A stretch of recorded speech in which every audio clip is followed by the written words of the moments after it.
lochevy.com. This is The Doctor in the Dugout with Dr. Alan Beyer, presented by Hoag Orthopedic Institute. I'm often asked about people who suffer their first back injury, think they've pulled a muscle in their back, and they don't stretch enough as far as their back is concerned. So when do you seek care from a doctor when you've sustained a back injury? At Hoag Orthopedic Institute, we like to tell people that the most important thing is to watch and see if that back pain is radiating down your leg, causing any numbness, causing any weakness, or any bowel or bladder dysfunction.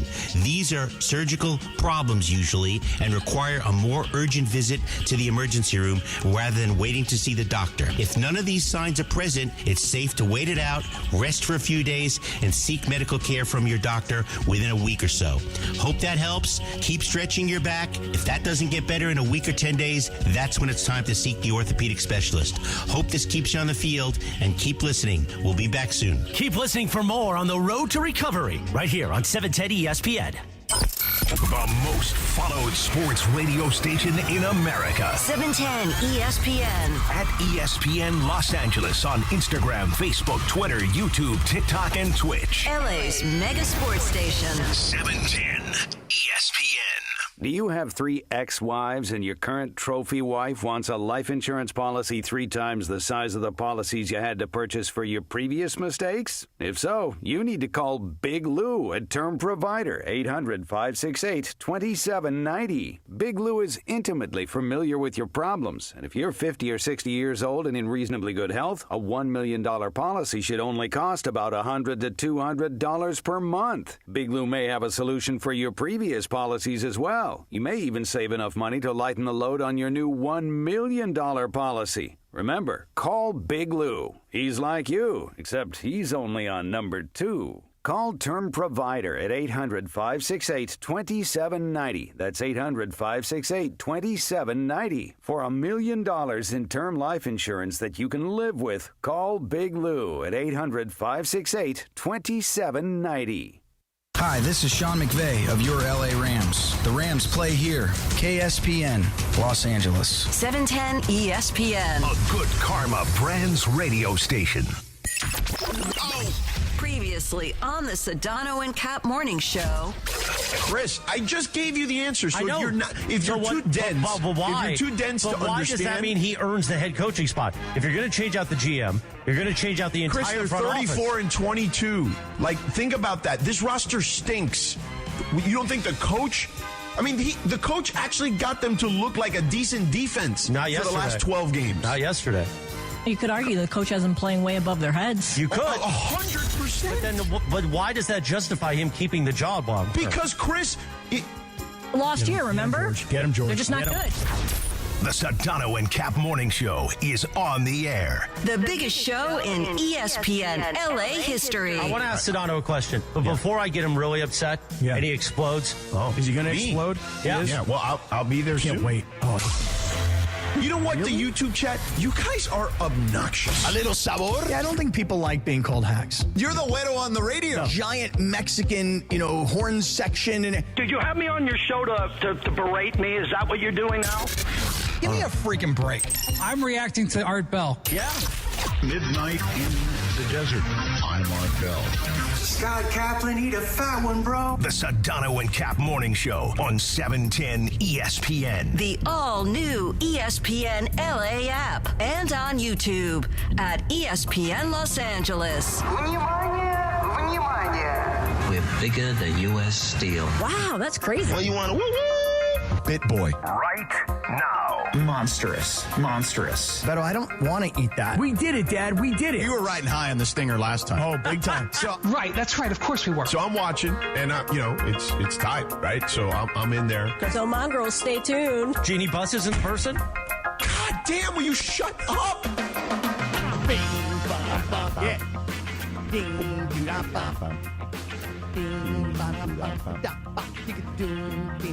7:02 and 15 seconds. Good morning. The Sedano and Kap morning show begins on a live imaging Tuesday presented by Providence on this 24th of February, 2026.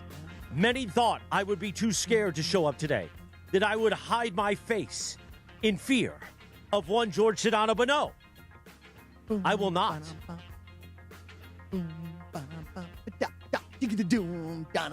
I love Sedano, and I miss Sedano like the desert misses the rain, as somebody once said.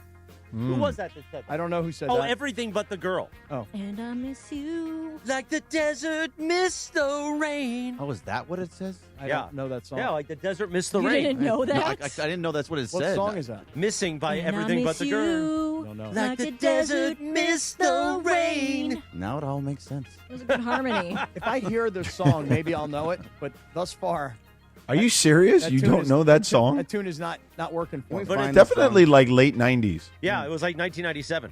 I mean, I feel like I know Come the on, lyrics, Cappy. but I just don't feel like I'm getting it from the tune that you guys are singing. By the way, I want to start here. Pot down the music for a second. Producer Jorge with an update. Ouch. Well, turn down your It headphones. was loud. We go to our caffeine pouch update desk. So, Sedano, despite Dr. Clapper telling Cappy not to do it, Oh, look no. at him. He's tapping it like tap it. He's tapping it like we used to tap dip cans. Look at He the is- finger, the he is pointer now finger dipping. slapping it. He is tapping caffeine pouches. I mean, Cappy, you are running the risk. Dr. Clapper warned you. Don't, if all of a sudden,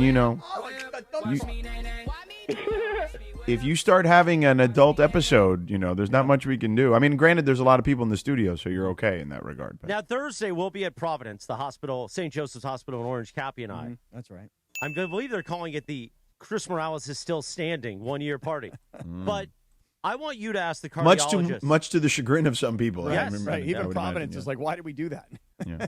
I want you to ask the cardiologist. Yeah. Show them those caffeine pouches and tell them you're on blood pressure meds and see what they have to say. So I'll just tell you guys this, George. Yesterday, I would say, like a lot of people, I come out of the gates pretty hard and go as far as I can and as fast as I can for as long as I can. So yesterday, we got on the air at 7. It was a highly emotional broadcast yesterday, certainly. And George, I'm telling you that at 2 o'clock in the afternoon, I'm on a Zoom call. And I'm not joking when I tell you I'm falling asleep during the Zoom call. I'm literally falling asleep. So I always have like a little period of time during my day. I call it my recharge time. It's kind of like my body's a Tesla, and I just need a little bit of extra fuel, Your body's a Tesla. Right. You know what I'm saying? Like, I mean, I need to go plug it in, Right. So, George, I try and take about a 20 to 30-minute nap every day. Just right in the middle of the day, You're like, it's very typical of an athlete like yourself. Right. You got to recharge the body. You got to recharge the brain, et cetera, et cetera. Right. So I took I was falling asleep on this Zoom call, and I'm like, I got to take a little nap. I took a 30-minute nap. I think anything beyond a 30-minute nap is a little too long because then you kind of get into a deeper sleep, and then it's harder to get going again. You mess with your circadian rhythm, as they say. That's precisely what I was thinking. They say it's supposed to be 30 and 90 minutes. That's what they say. Yeah, so 30 minutes yesterday. I wake up from this nap, and now I got to go back to the next part of my day, which, by the way, was going to include a 4-mile walk, which is no big deal, but I was going to add a 50-pound weight vest to the walk yesterday. What are you doing? Why are you doing this? You're 56 years old. Yeah, is this a new thing, a weight He vest? wants to be healthy. What's wrong with this? What's wrong with the weight Because vest? he's 56, he's on blood pressure meds, and he's taking caffeine pouches. I'm like he's Sweet an Lou. athlete. I'm on drugs, too, or whatever. He's on number 2. I'm on pills, too. Are you a bit porky? Right? So I yesterday, George, I took my second whip caffeine. You took pouch. a second one? No, my second. No, meaning like my second ever. Oh, ever, Yeah. you're saying. Wait, hold on.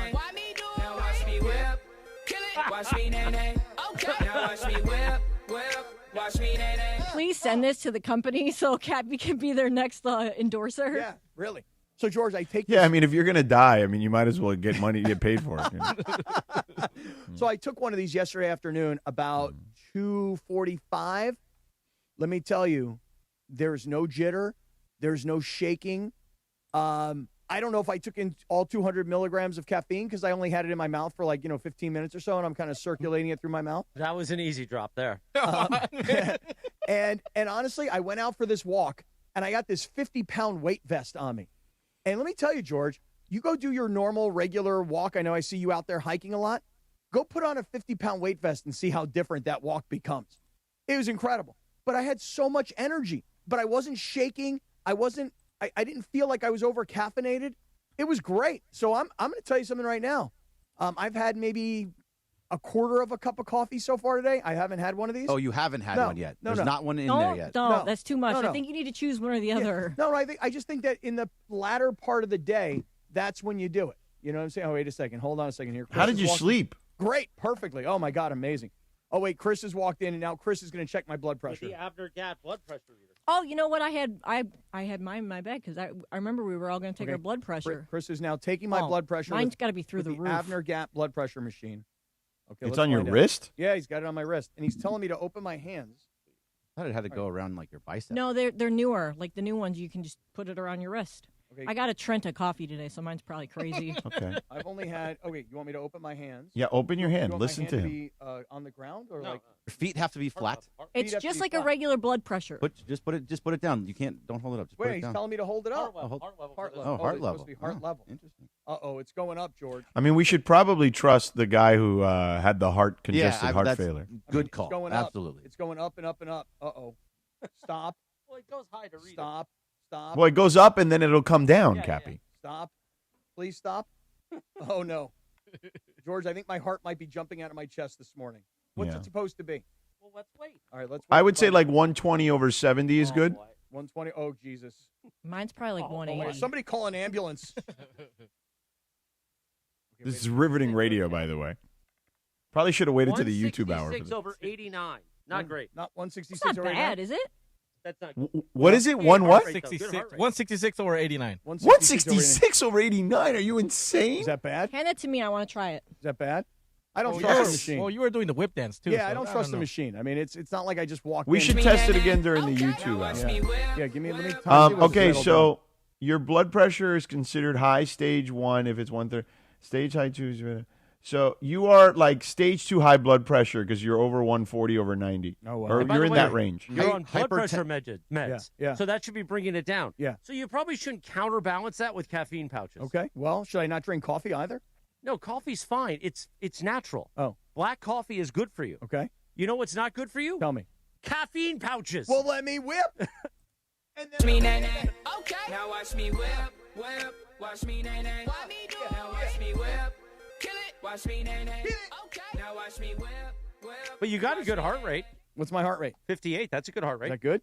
Yeah, it's very good. Okay. So this says stage 2 hypertension indicates a significantly high force of blood pushing against your artery walls. Oh, no. If left untreated, this can damage arteries and lead to heart attack, stroke, or kidney disease. Oh, there you go.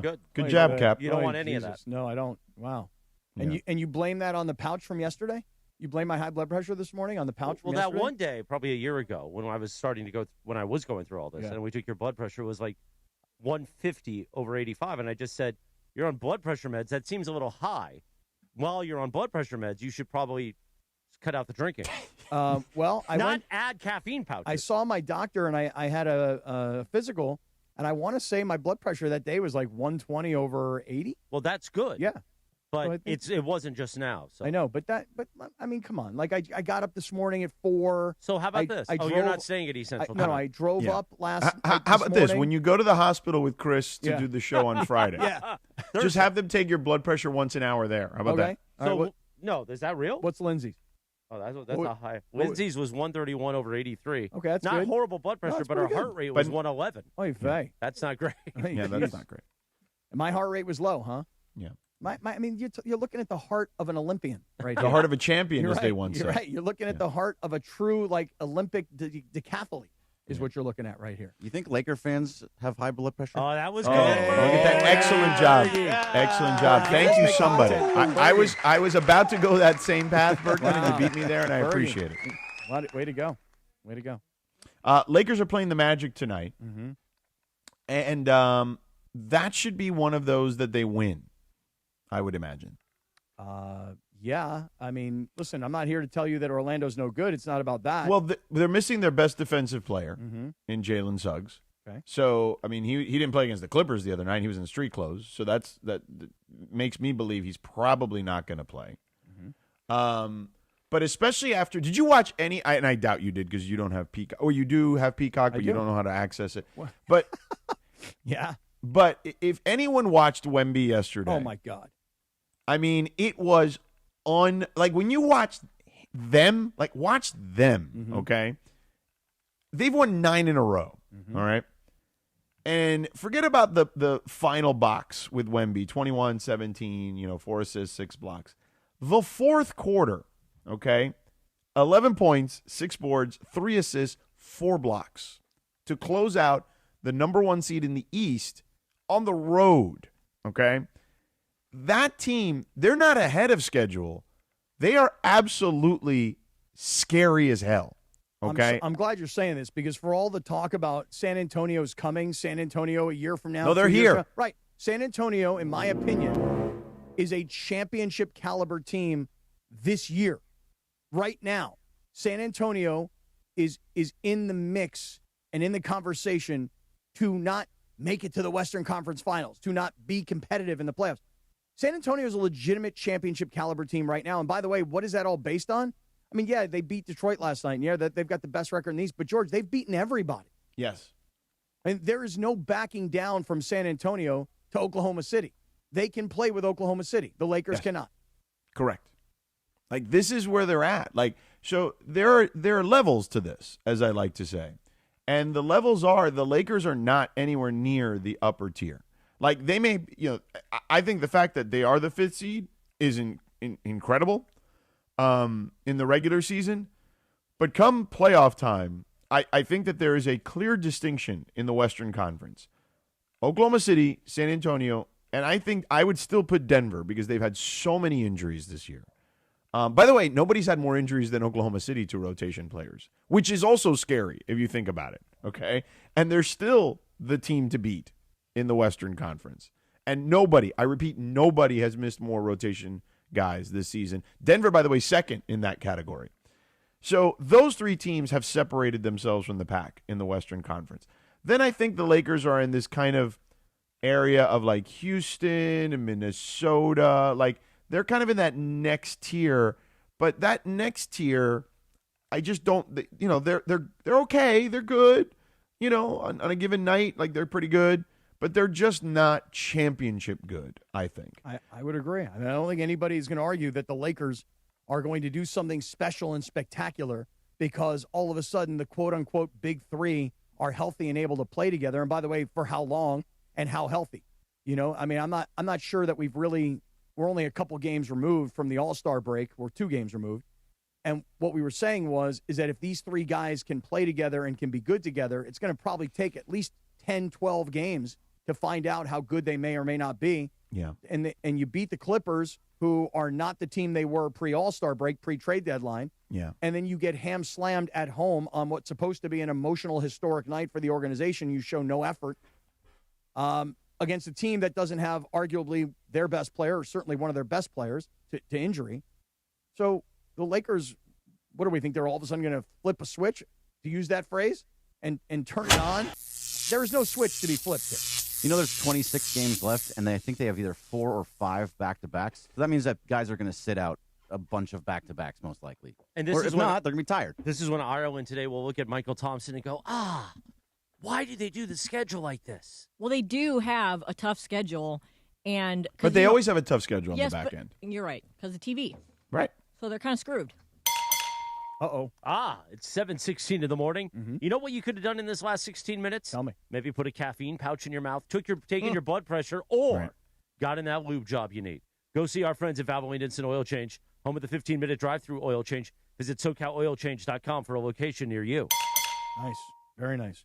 You know what I love now, George, is we talk about the Lakers, and I was reading an article early this morning in the LA Times about how, the Lakers are trying to unlock, you ready for this? Trying to unlock the greatness in DeAndre Ayton. Now, look, I will tell everybody this. When DeAndre Ayton signed with the Lakers, I was hopeful.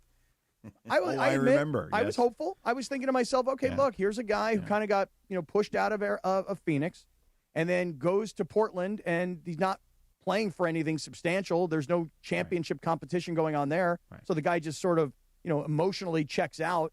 And then coming to the Lakers and being around LeBron and being around Luka and playing for this organization and on this stage, et cetera, you're going to get DeAndre Ayton to finally reach his potential. And when I read a quote from J.J. Redick in this article is, how do you get the greatness out of DeAndre Ayton. My first question is, how do you know there's greatness in DeAndre Ayton? But here's a quote from J.J. Redick, and he says this. There was a clip last night or a play last night where Jaylen Brown goes to the floor.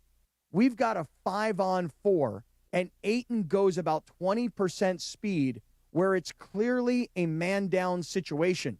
So in terms of him running and putting pressure on the rim and offensive rebounding, particularly against switches and smaller players, he could have been a little better there. A little. He could have been like 80% better. By the way, I better calm down my blood pressure. You know what I mean? Exactly. I mean, you're J.J. Redick. You're telling the media that a player is giving you 20%. Yeah. Hey, you know what? He tried. He gave 110%. It just didn't work out. That was not the quote. The quote was he gave 20%. Right. Literally, a player falls down. You have an advantage, 5-on-4, and he's just lollygagging. Yes. 20%. So now, when we talk about yesterday, and we talk about, should JJ be, is he the answer at coach? Is Rob the answer at general manager? And we try and say, well, Rob only had this much money, or he only had, this much to work with. Well, you get what you pay for. You have an $8 million center in a league where top-notch centers make $50 million. You're getting 20% exactly of what you're paying for. That's it. You got a 20% center compared to the best centers in the NBA. 20%. I tried to warn you. I know you did, but give me a little bit of credit at least here. Rather than making it about you were right and I was wrong, can't you give me an ounce of credit for being a first of all, guy? I love that you read the LA Times story. Okay. Thank you. I'm glad that Support you did. local journalism. Hey, correct. Right on. And I'm glad that you've come to the realization that, hey man, this guy is just who he is. Like he's, people were going to get fooled by a month of basketball. And it was just like, okay, it's coming. Just wait. And this is where we're at. Like it is what it is, man. Like he is who he is. He is not going to change. This is it. Like for him, like he's no longer ever going to be a guy. This was his chance. So he had a chance to be the $30 million player again if he just played up to quote unquote his potential. But he didn't. He's not capable of playing up to his potential because the potential is no longer potential. Well, that's it just is it. Unrealized gains at this point. I mean, people looked at him and they looked at his height and they looked at his length and they looked at his abilities and they thought, well, this guy, he could be a great player. But you know what people oftentimes just don't get is what somebody is doing upstairs, how somebody is wired, what is in their heart, what is in their head. And I know that sounds corny. I know it does. But that's the job of any talent evaluator. Anybody can go to a gym and go, wow, that guy's tall. Geez, that guy can dunk. Ooh, look, he can jump really high. Yeah, those are all the measurables. But what is in a guy's head and what is in a guy's heart? Where's the guy from? What was his background? What was his family life like? How much does he need this? How much does he want this? Et cetera, et cetera. And DeAndre Ayton is the kind of guy this is my perception now. He just kind of doesn't really care. Correct. Hey, I'm tall and I'm long, and that's why I'm an NBA basketball player. Like, you ever see a guy walking around a mall, he's 7 feet tall, and you're like, man, I wonder if that guy played basketball. And then you feel sorry for him because you found out that he was never really athletic enough. He just has abnormal height. I mean, that DeAndre Ayton has abnormal height, but he also has abnormal athleticism, but he doesn't have the heart and the head of a champion, of somebody who wants to achieve greatness. So let me read to you DeAndre Ayton's draft profile, as written by a scout, okay? Tremendous physical profile, 7'1", 250 pounds. Fits the profile of a physical freak and a, quote, generational center. Figures to be among, if not the top center in the league in his prime. Already has an NBA-ready body and physique ideally designed for the game of basketball. Moves exceptionally well for his size. Runs the floor well. Really excels in transition. Okay? Mm-hmm. Here are the weaknesses. Okay? Defensive awareness needs to improve. For a player with such elite physical gifts, his shot blocking ability is curiously average, though he seemed to improve as his freshman season progressed. He should be able to improve upon this over time, given the proper coaching and desire. Okay? So desire questioned in his draft profile. Okay? And proper coaching. Needs to, well, I mean, it doesn't matter. The coaching doesn't matter if there's no desire. Okay, that's the sunny side up that you always get when you're coming out in the draft. Everyone always thinks they can mold somebody. Now we're 7 or 8 years into his career. There's no coaching can do nothing for him if he doesn't have the desire, which again was a red flag in the draft profile. Needs to do a better job of guarding the pick and roll. Well, I'm sure Laker fans can see that. Can sometimes lose his man. Needs to be a better help defender. Can get flat-footed at times and seem to look to preserve energy and fouls on the defensive end. You feel very vindicated, don't you? Just trying to tell you, bro. Hey, look, you warned us, okay? And wait. Hold on. This is even better. I forgot this part. Keep going. Sometimes is a bit passive and can be lazy at times. All things that, how many years are we into this now? 8 years, you said? 8 years? 2018. Yeah. So, okay. 8 years. This is year 8. So, look, somebody nailed it, but somebody else said, no, with that body and that length and that athleticism, this guy could be a great player. But Phoenix, who drafted him number 1 overall, they did not do the homework in terms of, but I got to find out what's in this guy's head. Does he have the desire? Does he want to be great? You know, there are a lot of athletes who physically can dominate because they've just got the body, the speed, whatever, but they just don't have the heart. And then, on the other hand, you've got guys that are not nearly as talented, not nearly as fast, don't have the measurables, but they got something inside that makes them different. And that's the stuff that's hard to measure. But that's what great general managers do. And DeAndre Ayton, 20%, bro. And then I love how JJ realized what he said. He's like, oh, man, I just aired him out for saying 20%. But it was pretty good. I mean, it wasn't terrible. It was pretty good. Like, no, bro. It was awful. Awful. He could be better there. He could be better. He'd be like 80% better. Oh. God, you got me worried about my blood pressure now. Gosh. By the way, I'm gonna give you where the Lakers, the Lakers big men rank in regards to defending the rim. You're gonna be like, what? Okay. So actually, I want to guess. Okay, you can guess.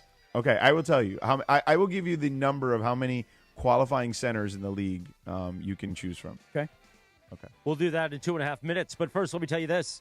Tune into DeMarco and Travis all week for your chance to win a pair of tickets to Pechanga Resort Casino's annual wine festival and chocolate decadence on Saturday, March 7th. When you hear the cue to call, get ready to sweet talk your way into a night of chocolate and wine. I heard them do this yesterday. There's some good sweet talking going on that show. Visit Pechanga.com for tickets and details. Cheers. We will do all of that, whatever Sedano and you tease, in 2.5 minutes right now on the Sedano and Kap Morning Show on a live imaging Tuesday, presented by Providence. The Sedano and Kap Morning Show. We'd like to thank our founding partner, LAX, Los Angeles International Airport, where change is in the air.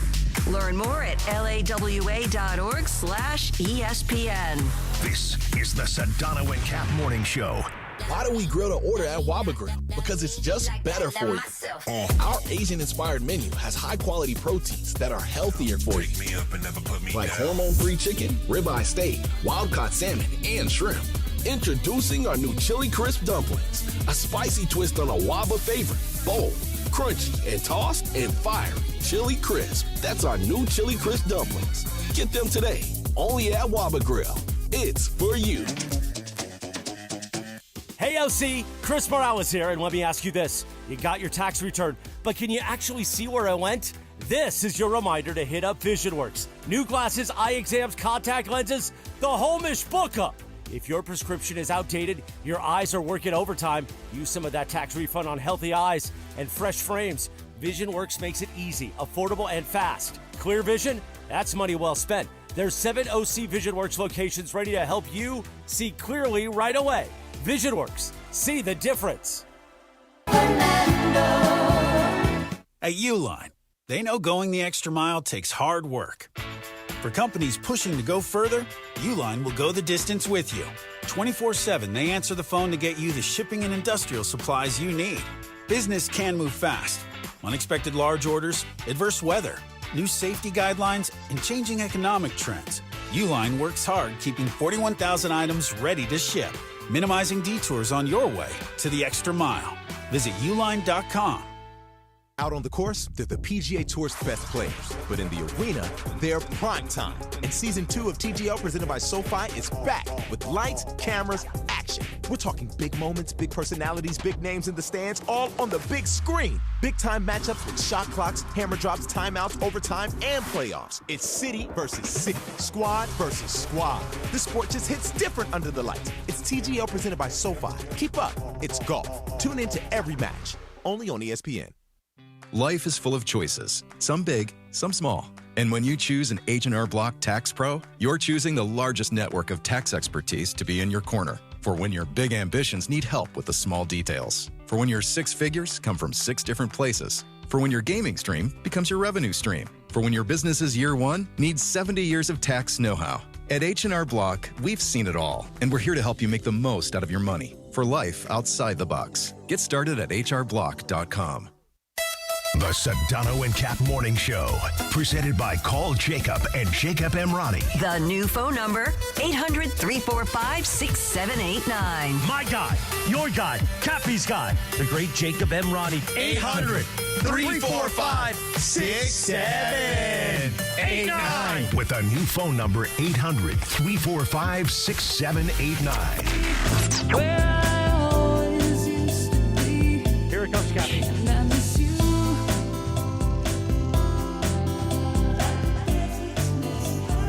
It's a little out of phase, but you hear that, right? Like the desert missed the rain. Yeah, but who sings this? Everything But the Girl. We did this already. I know, but isn't there somebody else who sings this song too? I don't know. No, it's just like a dance remix. Oh, really? That's what you're thinking of, yes. Oh, I thought there was... I mean, yeah, play the EDM version, which is the more popular version. But it's the same group. It's just mixed. Yeah, Right. but I wouldn't know this one, I don't think. I mean, I would know it, but if you're... This is why I didn't know what they were saying. You can't The understand remix. what they're saying. And I still don't know the name of the group. Everything But the Girl.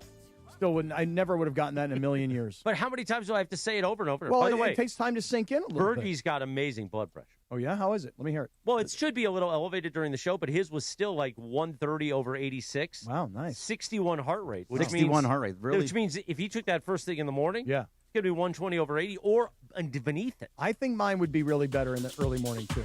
I There you don't go. think so. No, you don't think This so? is- I don't think so. This No? is the version. You that think I is got high popular. blood pressure? You think this is it? I think you do a little bit. Yeah, well, I mean, that's why I'm on the pills, Well, man. why'd you slow it down today? Usually it comes in hard. I'm on the pills, man. Jeez, now you got me really worried. Why are you have you popping heard this caffeine version of the pouches? song? Well, I mean, I'm only popping caffeine pouches in the, I'm really tired and I'd like to wake up a little bit here. So when you're really tired, could it be you're dehydrated? I don't know, maybe. Because you haven't had any water? Possible. How many? When you were dehydrated yesterday, how many liters of water had you had? Not many, I don't think. Well, that probably is a better solution than a caffeine pouch. Well, All I'll right, tell you right now. All right, everybody be quiet. Here's the hook. Silence. Oh, get him. Get him. That was Promote weird. that. Put that on Twitter today. We'll promote that. No, we're definitely going to put on Twitter today me taking your blood pressure with the Abner Gap blood pressure machine. Especially because it's American Heart Month and it's a live imaging Tuesday presented by Providence. All I know is that I took that caffeine pouch yesterday, and then I went on a 4-mile walk with a 50-pound weight vest on my chest. And let me tell you something. You're trying to drop dead, aren't No, I'm not. I'm trying to stay alive. Trying to stay in shape, man. Not if you're dehydrated. That's not good. Well, I didn't say it was good. I mean, I definitely should add more water to the diet for sure. But, George, let me tell you something. You go out and walk a regular walk that you normally do, and then go put a 50-pound weight vest on, and you realize, whoa, this is like 3 times as hard as what I was doing. You're like Tiger Woods when he was working out with Navy SEALs, and everyone's like, why are you doing this? Yeah. Like, this isn't good for your body long term. I've And now done- look, you can't I've- walk. Well, no, yeah, and I have a shoulder injury that's the result of my sleeping. I know it sounds like really Maybe like you're an not old man. sleeping properly because you have high blood pressure. I don't know. My arm is up over my underneath. Or you're dehydrated when you go to Yeah. sleep. All right, I Yeah. need more All right, water. enough of this. I need more water. Silence. You want to go back to talking about It's just JJ? like, I like can we want you to be healthy, Cappy. Well, That's it. I appreciate that. Thank you. Jesus. Gosh, thank you. So anyway, real quick. So the Lakers overall, Cappy, are giving up 48.7% opponent field goal percentage. Now, that's overall. That's regardless of where it is on the floor, okay? Where do you think that ranks in the NBA as like in regards to ascending order. So where are they from the bottom, basically? Like, are they the worst? Are they the second worst, fifth worst, ninth worst? So you didn't give me the option of first best, fifth best, 10th best. I mean, No, definitely not. You never really, you didn't start from the top. Yeah. You started from the bottom, and now they're not going to get there. I'm going to go with dead last. Because here's the thing. You said the center room. When I think of the center room. No, but this is the overall number. This is the overall number. Like, I just said, regardless of where it is on the floor, they're giving up 48.7% field goal percentage to their opponents. Okay, I still think that's got to be in the bottom 5 of the entire NBA. That's correct. It's number 4 from the bottom. Okay? All right. So 30, 29, 28, 27th in the league. Okay? Mm-hmm. Their centers, I believe there are like 50 qualifying centers, maybe I want to say. 50. Maybe 49, 50, in that range. Okay? Lakers probably have, 2, I would guess, that are qualified? Well, right. Both guys have qualified, DeAndre and Jackson, in regards to minutes played and things of that nature. Mm-hmm. Do you know where those two guys rank at giving up field goals at the rim? They've got to be number 1 overall at being the best at giving up field goals close to the rim. So you're saying the worst. So they could be the worst, but I would say they've got to be the best. They're the best at giving up points close to the rim. Well, no, they're not that bad, Oh, but they are bad. close. They're in the bottom portion of it. They're in the bottom portion of it. They are 30th and 39th respectively. Yeah. No one would call either of those guys rim protectors. I mean, it's bad. Like, it's when I said yesterday they have the worst center room in the sport. Like, they have the worst center room in the sport. Well, imagine going into that center room. There's DeAndre Ayton. He don't care about anything, unless maybe it's apparently, according to the reports earlier this week, allegedly smoking weed at the airport in the Bahamas. So he don't care about anything. Then you got Jackson Hayes, and Jackson Hayes is like, why did I come back to the Lakers? They hate me. Like, the coach literally benched me when I was a starter all year last year. Well, he's played him a ton wherever I want to push mascots. But here's the thing. I will kick your mascot's ass. Yeah, exactly. But here's the thing. It's wild because this is the place J.J. Redick finds himself in, that he's benching DeAndre Ayton for Jackson Hayes now. Yeah, right.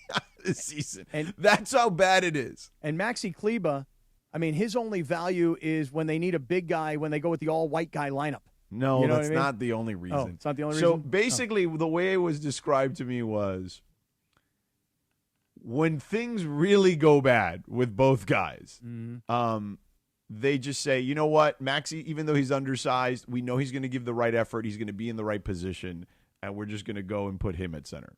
So it's not, hey, Maxi and Austin and Luka Nard and Jake LaRavia, you 5 guys get out on the floor. We think it's a novelty to have 5 guys, all white guys wearing Laker uniforms. That's not why Maxi Kleba's still on this team? Correct. By the way, that Celtics game, there was a lot of white guys on the floor at the same time during that. Yeah, too many? Both teams. Oh, yeah? Both teams, super white.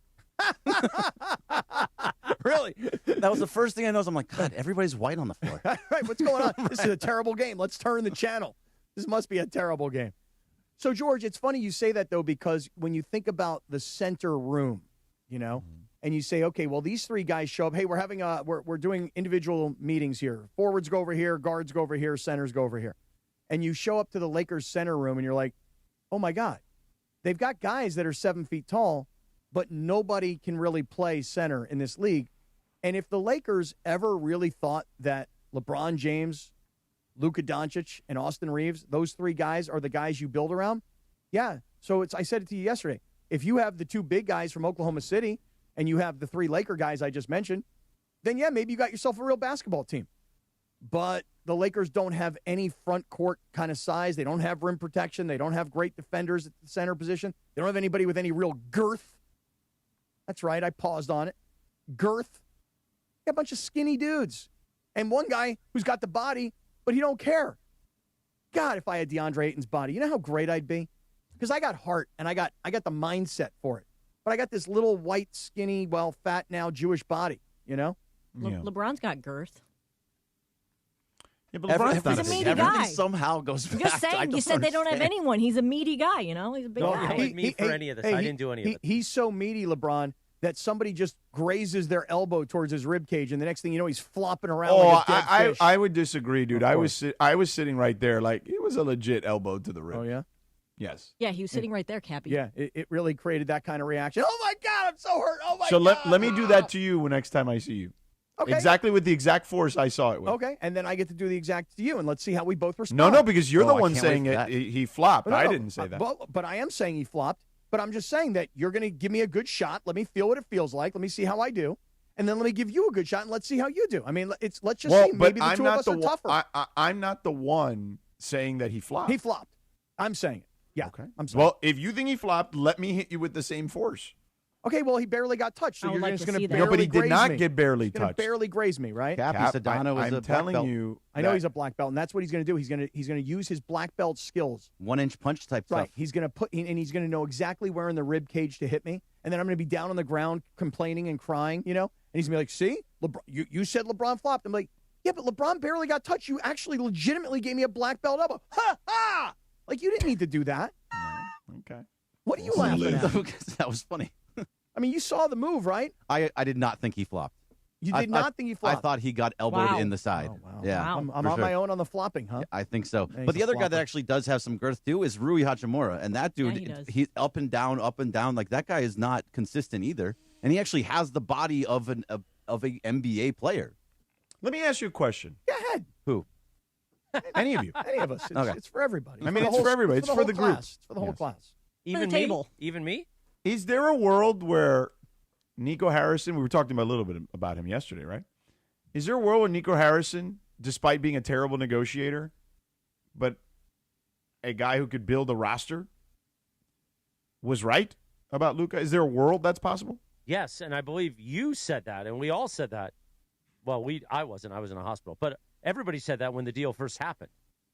And then quickly, because the Lakers went off and won a couple games out of the gate with Luka, everybody was like, oh, see, it's all going to be amazing. They're going to win a championship. And Anthony Davis got hurt again. And then Anthony Davis got hurt. Wait a second. Your question is Nico right about Luka's defense? And that's why he got rid of him. Right. Well, here are the things that Nico Harrison claimed that Luka. Here's what he was betting against, right? Desire, a little bit to some extent, right? Effort defensively. And then also his body holding up. Those are the three things he was betting against. Mm-hmm. All right. Body's held up okay this year. Okay. Yeah. Not terrible. He's played. Can we do the scouting report on Luka, too?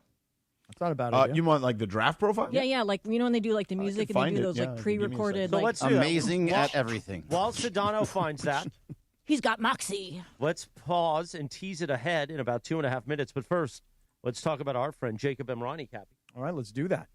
You gonna hold up the Jacob head for us? Yeah, I'm trying to start the bed. Okay. You're gonna start the bed, and then you're gonna hold up the thing, and I'm actually gonna try and break into. There we go. Oh, nice. Look at those white teeth. God, you don't have to look down at your computer monitor. You just look straight ahead. I'm right here. No, that's not what I'm looking at. I saw. He's looking for the copy. Yeah, which and it was I'll tell taking you, a long Cappy. time to load.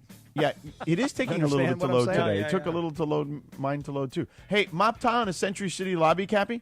A grocery store spill, a busted handrail on a Melrose walk-up. Property owners promise to keep those spaces safe, Cappy. Yep. And when they don't and you get hurt, they move fast to blame your shoes instead of their neglected checklist. It's your shoes' fault, man. Call Jacob. I mean, listen, you got to have documents. You got to document what happened at the scene. You got to get that surveillance footage before all of a sudden it's recorded over.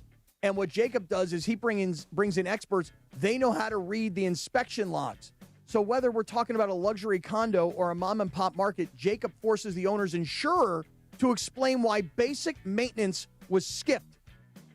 So all you got to do is reach out at this number. The easiest number to remember in the world. 800-345-6789 or calljacob.com online.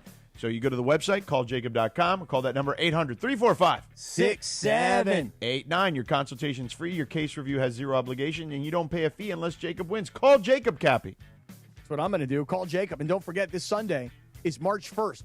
And starting at noon, Call Jacob is hosting their first ever Call Jacob motorcycle event at Factory 47 Cycles in Whittier. Where the girls are prettier. So join us for the raffles, the music, the free tacos. and the first 50 people are going to have a really good time I might with all have that to go free there stuff. Sunday. Yeah. All riders are welcome, Because when by you the way. think motorcycle, you think me. Well, Sure. You should be a rider. You should have a motorcycle. You'd look pretty tough out there. Is that it? Is that the reason? That's it. That's kind of where it ends. 7:42. We'll talk about Luka, his defense, and how he was scouted. All of that ahead. 2.5 minutes from right now on the Sedano and Kap Morning Show at 7:42 in the morning. This is the Sedano and Kap Morning Show. No! It's just a golf lesson, champ. Loosen up. I can't. See that Hyundai Santa Fe? Yeah. I only paid. Finish up on your own. I gotta run. Deal's so right, it almost feels wrong. The Hyundai Getaway Sales Event. Get 0% APR for 60 months, plus 0 payments for 90 days on select Hyundai vehicles. See your SoCal Hyundai dealer. Offers end March 2nd. Call 714-568-7676 for details. Vista Paint is California's original paint company and has been serving pros and homeowners since 1956. Our paints are formulated for lasting performance, beautiful finishes, and made to withstand the weather. Vista Paint, locally made, expertly crafted, always reliable.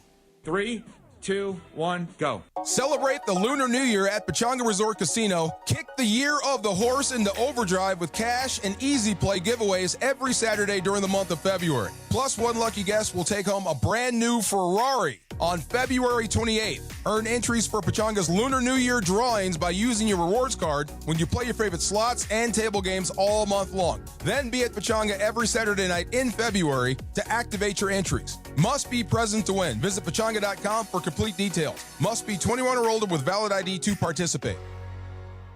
My name is Whitney Allen, and I'm a widow. When Ryan died, we never thought we'd ever have to use life insurance, but the unexpected happened. With Ethos, signing up was fast and 100% online. You can get a quote in seconds, apply in minutes, and get same-day coverage. No medical exams, and you can get up to $3 million worth of coverage. I'm grateful we were prepared. Get your free quote at ethos.com/game. That's ethos.com/game. Paid spokesperson. Time spent on application may vary. Online health questions required. Evan Cohen here. In life, as in sports, the pros make it look easy. That's why pro golfers like Jason Day, Ben Griffin, and Patton Kazire trust the pros in lawn care. True Green. They have the experience and expertise to give you a lawn worthy of the PGA Tour. And since True Green does the work for you, you get more free time, or more tee times. So stop stressing over your lawn and start loving it. Sign up now at TrueGreen.com because nobody makes it easier to get a golf course quality lawn than True Green, the official lawn care treatment provider of the PGA Tour. Sedano and Kap have taken over Morning Drive on 710 ESPN. From a tip perspective, I think I'm good there. This is the Sedano and Kap Morning Show. Oh, my God. I mean, could we be more self-indulgent? Jeez, oh, man. Can we be more self-indulgent? No? I think so. Here are the guys.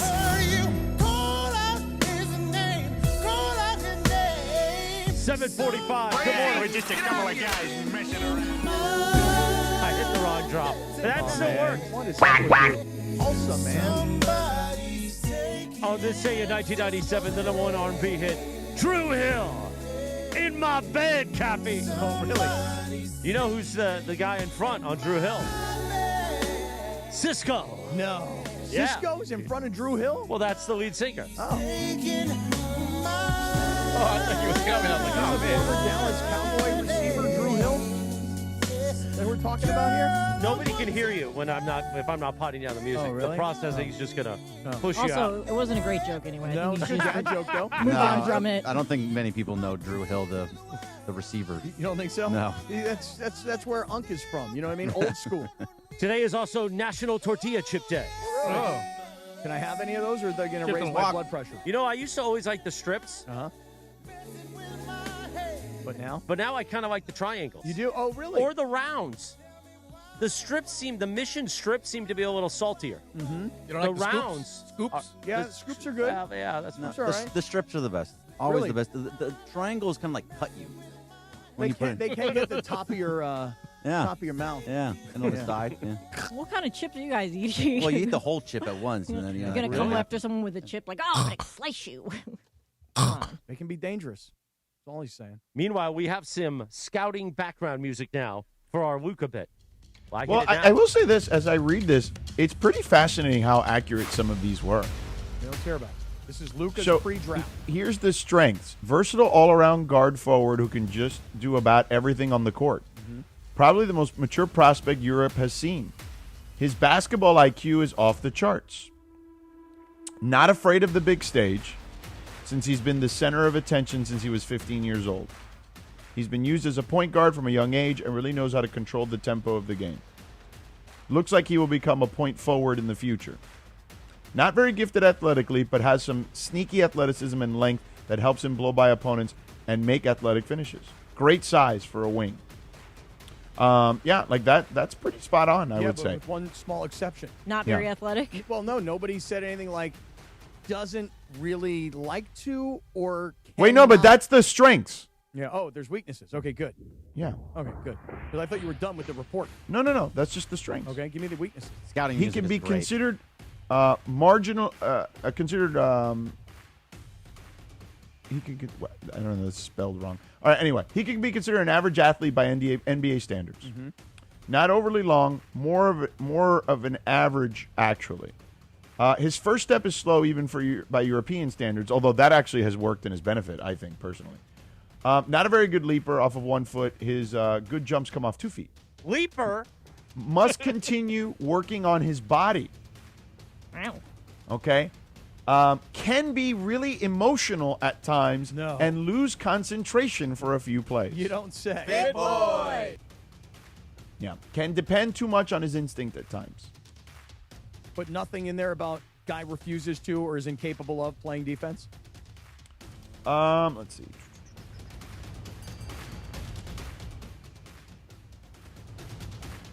It's a lot on his offense right here. Hold on.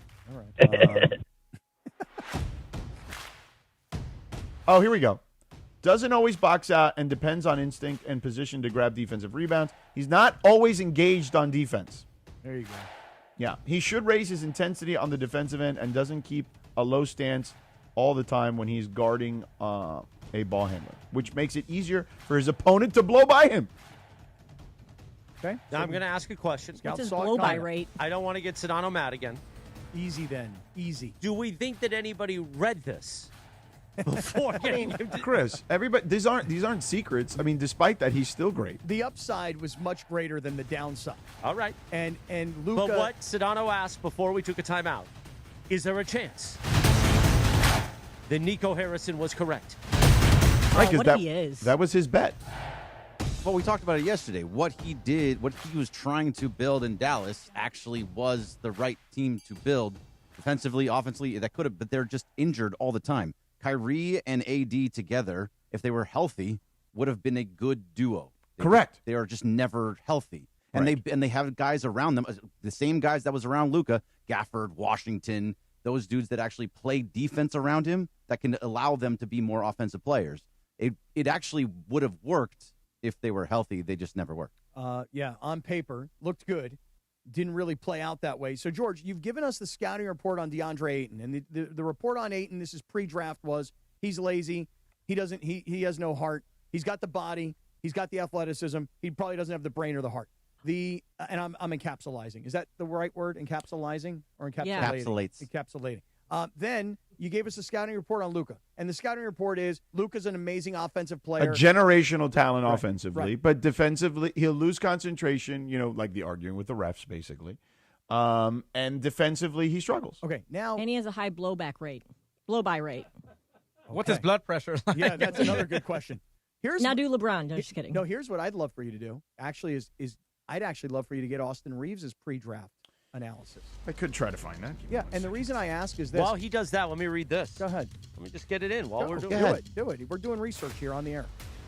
Maybe he didn't have a draft profile since he went on No, draft. they all have draft Yeah, profiles. they He have went to Oklahoma. Oh, yeah. Join Sedano and Cap live this Friday at VisionWorks in Fullerton from 7 to 10 a.m. Come hang out with the Sedano and Cap Morning Show crew. We're all going to be there. You see I'm wearing the VisionWorks hat. We're excited. Going to be a party, party Friday at VisionWorks in Fullerton. You can score upcoming basketball tickets, Lakers tickets. You can also win those exclusive Sedano and Cap Morning Show tees. I have posted 2 of them on social media. The Sedano version, 2 things can be true. The Cappy version, what was the Cappy one? Hey, man. Hey, man. Yeah. There are 2 more that I will post. All 4 of them we will be giving away for free Friday at VisionWorks. You just got to come on out and press the flesh. 7 to 10 a.m. at the VisionWorks in Fullerton. Plus, you can take advantage of 60% off a complete pair of glasses at VisionWorks. It's all happening this Friday in Fullerton. We'll see you there. By the way, did you see that Cambone complained on Instagram? That, About what now? Well, he says, wait, you guys want me to come to a remote, but there's no free food for me? And I was like, I don't know. I mean, is there free food? When do we give out free food at remotes? Free food at an eyeglass store? I think that's part of his act. Oh, it I don't is? know. Oh, that's part of his act? Hey, Cambone, maybe we want to work on a better act next time. Or just eat a fat one, bro. The thought. In that midst of filling for time and vamping, has Sir George Sedano, who has a great skill of reading off a teleprompter at times, as he pointed out last night on social media. It is a skill. Oh, I don't have a great skill at it. Oh, I thought you were. No. It's good, better than me. What I so was that's just all. telling that person was that it's a very hard skill. That person was saying it's not a skill. And I'm like, you're completely wrong. You clearly have never read off a teleprompter. Yeah, what do you know? What do you know about teleprompter? But go ahead with the draft report. Austin Reaves, fluid ball handler, excellent pick and roll scorer, high basketball IQ, efficient mid-range game, and strong playmaker. Weaknesses: lacked elite athleticism and foot speed. 3-point consistency questioned. Shot 27.7% in his final 2 collegiate seasons. Wonder what is Austin Reaves' 3-point Initially percentage now? viewed as a fringe draft We'll find pick due to his age and average physical tools. Mm-hmm. But his ability to manage the offense and score at all 3 levels can translate. This year, he's 37% improved. Okay, 37%. It's a big improvement from his pre-draft analysis, 37%. That's 2 guys in your starting lineup who lack athleticism. Let me pose a question. I'm just going to pose a question. Everybody keep cool with this. You ready? Don't anybody lose their mind. Oh, boy. I'm just going to ask a question. Because you asked earlier, George, is there a world in which, and I don't even remember where the world was that you were. Nico Harrison was right. Okay, yes, thank you. Yeah, is there a world where Nico Harrison was right about Luka? Okay, let me ask this question. Is there a world where the Lakers decide to build around Austin Reaves and get everything they can for Luka Doncic? No. There is not that world. 0 chance. No chance whatsoever. I mean, not to play the John Ireland card, but he is right that you need to fill seats, and I don't think that getting rid of Luka for Austin Reaves is the way you do that. That's Dude, a non-starter. Let me just ask you guys this question. Yeah. If I could tell you that a Luka-less Lakers could be a significantly better team, but Austin Reaves is the star of the team. He's not a star of a team. Yeah, he's not the star. I'm just posing. No, it's something just here. it honestly, Cappy, it's just a non-starter. Like it's kind of like it's just an exercise in Okay, so in Come on, futility. George, call him dense like you called me dense. No, it's an exercise not worth having because it's never going to be the case. Live in reality. He could call me dense. He could call me jerk face. He could call me lazy. He could call me simpleton. He could call me bit boy, and simplistic and emotional. All of these things are phrases that I've been writing down. I've been writing down the phrases. So yesterday I walked back George is, into the sales calling. area and everybody yelled, "Hey, jerk face!" That's going to become the new bit. Yeah, Cap, it's just not worth talking about because it's never ever going to be a realistic option. Here's my point. Okay, is that Austin Reaves is a really great player.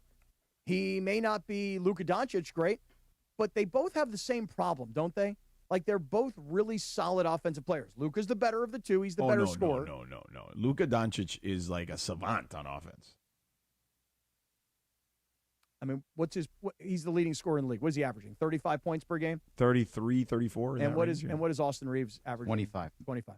So I guess what I'm just getting at is I'm coming around to this unfortunate realization because I've been you've got to keep Austin Reaves because Austin Reaves is the complete opposite of DeAndre Ayton, isn't he? I mean, DeAndre Ayton is a first overall pick who has the body, the athleticism, the size, et cetera, but he doesn't have the heart and the head. And on the flip side, you have Austin Reaves, who was not drafted and doesn't have the size. The scout says doesn't have the athleticism, didn't have the three-point shot, even though he's improved significantly. And he's all heart and he's all head. So you have DeAndre Ayton, who can't do anything for you, and you have Austin Reaves, who can do so much for you. And when I say so much for you, now, like I said, I'm kind of coming around to this unfortunate realization that Austin Reaves probably could get you a lot. and you probably don't need two players that are both really good offensive players. Yeah, Austin but Reaves they is the both guy. are terrible Right, defensive players. I've been saying this for years. Well, I Austin understand. Reaves is the guy you trade eventually. Yeah. But, I mean, how much can you really get for him? You're saying Well, he I gets mean, a once lot. he makes, I mean, look, there's all it takes is one person. All Of it course. takes is one team. But where you're at right now, he's making probably, I think, $15 million. Well, not right next now. year. You have to trade him after he signs. I've always said after he signs the big deal, and we thought it might have been it was going to be last offseason where he could have signed a deal in the $30 million per year range, and that would have been if you're the Lakers.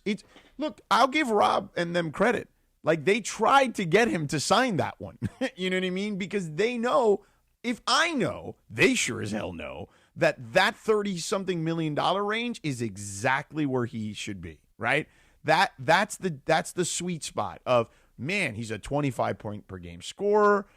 He's a 37% three-point shooter. He can, he's a good ball handler. He's a good passer. 5 right? rebounds, 5 assists, a steal. He tries, right, on defense at least. Like, you can say that's a $30 million player. Like, I look at him and, that would put him in like the, I don't know, Tyler Hero range, right? Tyler Hero is a one-time All-Star, scores 25, 26 points per game, right? Like, Austin's better defensively. They're probably similar as playmakers. Maybe Hero a little better as a playmaker. But, like, again, Austin's better defensively. So he's in that range. Like, that's kind of in that category. You can say, we can argue that, he's 5 positions better than him in the league or 5 positions worse, whatever you want. But he's in that range. And that's the range the Lakers were offering him. Now, that was the max they could offer him this past offseason. And they wanted him to sign it because that's where they knew the sweet spot was to eventually trade him if they had to. They probably also were thinking, well, hey, kid, you were undrafted, you made no money, and now you have an opportunity to go from making no money to $14 million a year. Now you have an opportunity to go from $14 million a year to $30 million a year.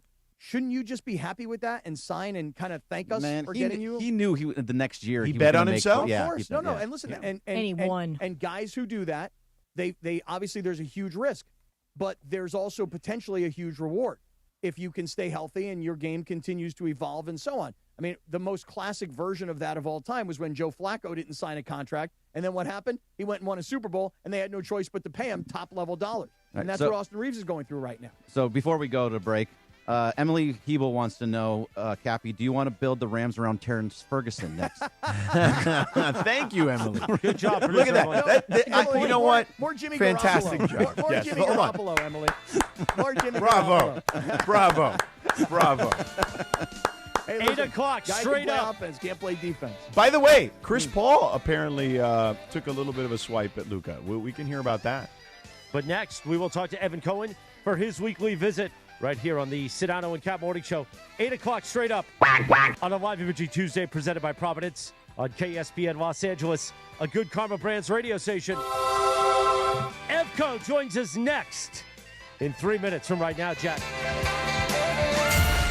The Sedano and Kap Morning Show. We'd like to thank our founding partner, Providence. Providence, caring with compassion in Southern California. This is the Sedano and Kap Morning Show. And straight to the championship with a brand new truck from Northridge and Wonders Toyota. Lease a brand new 2025 Tacoma for just $84 a month for 36 months plus tax, only from Northridge and Wonders Toyota. You got a trade-in? Your ride could be worth more than you think. So get in the game with Northridge and Wonders Toyota. They make it easy. 2025 Toyota Tacoma 2.4L Turbo, model 7162G, VIN number 32YJDAHN 1ST037657. Lease excludes tax, title, license, registration fees, dealer options, and charges. $59.95 due at signing. Hey, it's Mace. If you love sports, you gotta see Cosm Los Angeles. Massive display, crystal clear picture and fans everywhere. Step inside the dome, wraparound visuals, put you in the action. You want variety? The hall delivers live multi-view sports, no remote needed. Football, NBA, Premier League, UFC, all there. Then head out to the deck, a panoramic rooftop bar with craft cocktails and local favorites, sports, movies, date night, game night. Cosm does it all. Get tickets now at Cosm.com. With Progressive Customer Service, there are lots of ways to connect with us, so you never have to miss a second of your favorite sport. Because you'd much rather watch a ball go through a net 124 times in 48 minutes when you don't really have to pay attention until the last 2, and then somehow those 2 minutes will take an hour. You don't want to miss all that.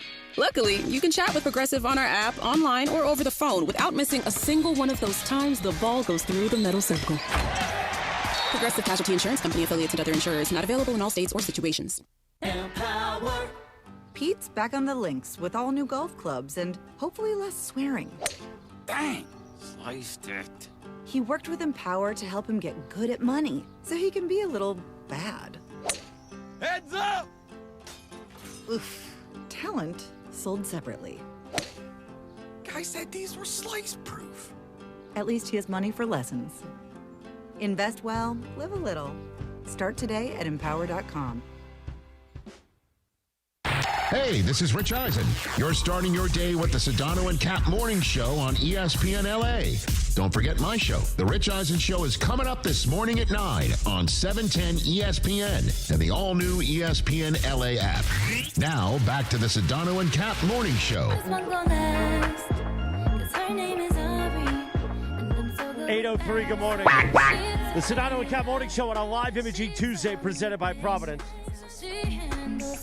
Capping on this day in 2019, Ariana Grande became the first solo artist to hold the top 3 spots on the U.S. Hot 100 in the same week, a feat previously accomplished only by the Beatles. Sedano's favorite group, the Beatles. The songs number 1, 7 Rings, number 2, Break Up With Your Girlfriend, On Board, and number 3, Thank You Next. Also, today is National Steak Burger Day. Oh, really? Now, I've never seen him eat a steak burger because he doesn't eat meat, but I've been at steakhouses with him. The great Evan Cohen, host of Unsportsmanlike, our morning man here at ESPN LA. You hear that show 3 to 7 a.m. each weekday. Evan Cohen now joins us. Good morning, Evan. I just put my feet up, guys. I'll put my feet up and I'll listen. Yeah, me Let's too. go. What do you guys got? Me too. So usually I ask you something wacky or bring up the show, but today I hand that off to producer Lindsay Baseball. Well, it's not super wacky, but, you know, I know that you are a jacket guy. You always like to have, like, the nice fitted jacket on the show. Right. And I know that there was recently talk about JJ and Luka when JJ was commenting on his jacket. And then, as you pointed out yesterday, that Luka then gifted an expensive, was it Dior jacket for JJ? Correct. And he loved it. Right. I just want to know, would you ever gift a jacket like that to Christopher Arthur Morales? I would say if there's a jacket I don't want anymore, yeah, he could have a hand. Come on. He's a members-only guy, Lindsay, Morales. That jacket is like $5,000. I know. You want me to buy a $5,000 jacket for I Morales? mean, it would be a nice thing to do. And I will say, you know, we talk about Rob Pelinka's jackets a lot, and George Sedano was saying that he recently bought like a Moto-ish jacket, like Rob Pelinka. So we're waiting for him to debut it, though. Okay, I'll find it now. Yeah, get it. Yeah, if you can Try get it on for Evan. Take a look at it. Hey, listen, I thought Evan was going to take a shot about, like, hey, you know, Morales and I aren't the same size. I thought that's what he was going to do. No, but he didn't do it. He didn't He do didn't that. take the easy we bait. are these days. No, not lost a lot, and you lost a lot, and I found it. Oh, yeah? You're packing it on pretty good, Ev? Yeah, I just saw you, Kathy. I mean, what did you think? Was that fat? No, I didn't think you looked anything out of the ordinary. I didn't think you looked different at all. I didn't look at you and go, God, you look terrible. God, you're a slob. Now, on the other hand, you probably looked at me and thought that. Because I didn't. Because I am just an animal, honestly. I really am. And turns out today, I find out I have high blood pressure also. I know. That's not good. No. Well, we took Cappy's blood pressure on the air, and today is, a Live Imaging Tuesday presented by Providence, and it's American Heart Month. Providence saved my life. But we took Cappy's blood pressure because he's on blood pressure medication, but he also now is popping these caffeine pouches in his mouth. So instead of dip or tobacco, it's just caffeine mainlining into his heart and his gums. Yeah. And I'm like, what are you doing? Why are you doing that? Well, I've only done it twice. At 56 years old. And here's what happened, Evan. I told these guys a story that yesterday I went on a 4-mile walk, which is a normal walk and nothing out of the ordinary, nothing too strenuous. But I put on a 50-pound weight vest yesterday, and it changed the entire walk. It became a very strenuous walk, especially up the hills. And Morales is like, why are you putting on a 50-pound weight vest? You're 56 years old. And my answer is, that's why I'm putting on a 50-pound weight vest. I'm trying to keep myself in good shape. I love the jacket. You have high blood pressure. Well, mean, it's a little Sedano bit. has now brought out the jacket. It's a Well, great that's a nice jacket. jacket. That's a hot jacket right there. That is nice. Where'd you get that jacket? I'll text you a photo, Evan. I actually got it thank you. on sale at a clearance at Burlington Coat Factory, and I went to buy a winter coat. You're kidding me, really? Yo, that's the move. Let me tell you something. That's the move. I do that at TJ Maxx. That's the move. All my clothing is basically under $40. That's the move, and it looks like it's like fancy. Yeah. I like the little buckle at the top. Yeah, that's sharp. That's got definitely like a Rob Pelinka-esque jacket. Right, exactly. Burlington Coat Factory, huh? Yeah. I think they're just called Burlington now. They're no longer there's the Coat Factory, but yeah. Oh, they dropped the Coat Factory. Yeah. Wow. Yeah. It's like, We're more. Well, they're also dropping, period. They're dropping like flies. It's a clearance sale. The whole Oh. place is going out of Yeah, business. I would like to talk about all the places that have dropped that, right? Like Boston Chicken became Boston Market, right? Well, And it was a then disaster Dunkin' for them Donuts. to do that. Yeah. Right, but then it became just Dunkin', right, after Dunkin' Donuts. Yeah. All right. Wait a second. So, let Evan, me Evan, ask what do you you think this. about the jacket? I just sent you a pic. What do you think? What's that? Well, I have to then look. I don't have earpieces. Hold on. Jeez. Let me see. All right, hold on. While he does that, I Well, want to this say is something. going well Wait, so you mean to tell Oh, me? yeah, that's a good jacket. Did you That's a say? good jacket. I'm on a train. Oh, you are? Oh, you are? You're taking the train? Well, because I got stuck in the city the last few days, so now I've been because of the snowstorm. So I'm taking a train back home. Finally, I haven't slept in my own bed in weeks at this point because I was in Florida. Mm-hmm. Yeah. I do notice. welcome though, to that, my life. Like, are some people not able to get into the city to do their shows? Like, is Mike Greenberg not able to commute, or is he just happen to be on like post Super Bowl vacay? You know, I think he happens to be off this week, and Schrager's filling in, but Schrager lives a train away. Okay. So yeah, there's basically and our buildings are closed. Yeah, I got a. So only essential workers. I got a video from a cousin of mine in Long Island or Staten Island who had She had a tape measure, 21 inches of snow, and then I saw Chris Cuomo. Remember him, the guy from CNN? I saw him in front of his house yesterday, like 3 feet of snow, or so it seemed. He was trying to walk through, and he's a guy who's in pretty good shape. Although Chris, he's also in his 50s, and he sounded like he was breathing pretty hard. But like the snow has been insanity. Oh, and by the way, not to rub it in, but it's freaking summertime here in LA. Yeah, it's nice here. Yeah. So, Evan, let me ask you this. We were just talking about this. Go ahead. Because we were talking about the Lakers and just kind of, 34-22, I think is impressive considering they're not that good on paper, if you really think about it. Yeah. So I'm sure you saw the video, like Chris was asking why is JJ the coach? I actually pointed to the record in a tough Western Conference. So we Just talked for about clarity, because this happened on Mason Ireland yesterday. They tried to say I said JJ should be fired. I never said that. All I said was you asked why he's the coach. No, I said JJ why do got we the think biggest endorsement you No. possibly could get, so he ain't getting fired. All I said And that's was Pat Riley. why do we believe he should be the head coach long term? That's all I said. Right. So I'll give you the best point I heard about the Lakers, and this, which I thought was an interesting way of saying it, because what he was saying is echoing George's sentiments. Is like they're not actually that great, but their record is pretty impressive, which then would go to the coach. Define what you deem to be right relative to which part of it. Like so if the you'll things he never bet lose the against, championship, or? the things he bet against, right, were Luka's desire, to some extent, questioned his desire, questioned certainly his body, and questioned his ability to defend. And by desire, I mean, like, I told the story that he said that he relayed, right, which was, after they lost the title, he had talked about it. He'd been around Kobe when they lost to the Celtics. And because remember, he was the Nike guy, right? Like he was Kobe's guy at Nike. And he was also around LeBron when he lost to the Mavericks. And he said that those guys were psychotic afterwards, right? And that Luka came back just kind of being, Luka, we're good. And that was his version of it, right? And I'm simplifying it, but basically that was what he was implying. And so that's what I mean by desire, like taking it to the next level. Now, so those are the three things he's betting against. Is there a world that's true or potentially true? I guess, but let me just do it this way. So, do you remember? Excuse me, and it's a weird comp, but do you remember when Jordan Love started the first season for the Packers? And I remember the question was, excuse me, was that his first year in the NFL or his fourth year in the NFL? And so I asked that to ask this: Is next year Luka's first season with the Lakers or his third? Because I don't know how we judge him when he's a part of LeBron's team versus when it's his team. So do you look at next year, assuming LeBron is not there, is Luka's first year with the Lakers or his third? Because he has no pressure on him right now in my mind. I love what you're getting at because I've gotten at this many times. In fact, George and I actually battled last week. But he's saying it different than what you're saying. Okay, but did you hear what he said at the end? I did hear what he said. About the pressure. Yes, that's right. There is no pressure on Luka right now. That is true. But the thing is, I'm willing to take my shot that Luka can, A, handle the pressure, and B, become the leader, the centerpiece. Nope.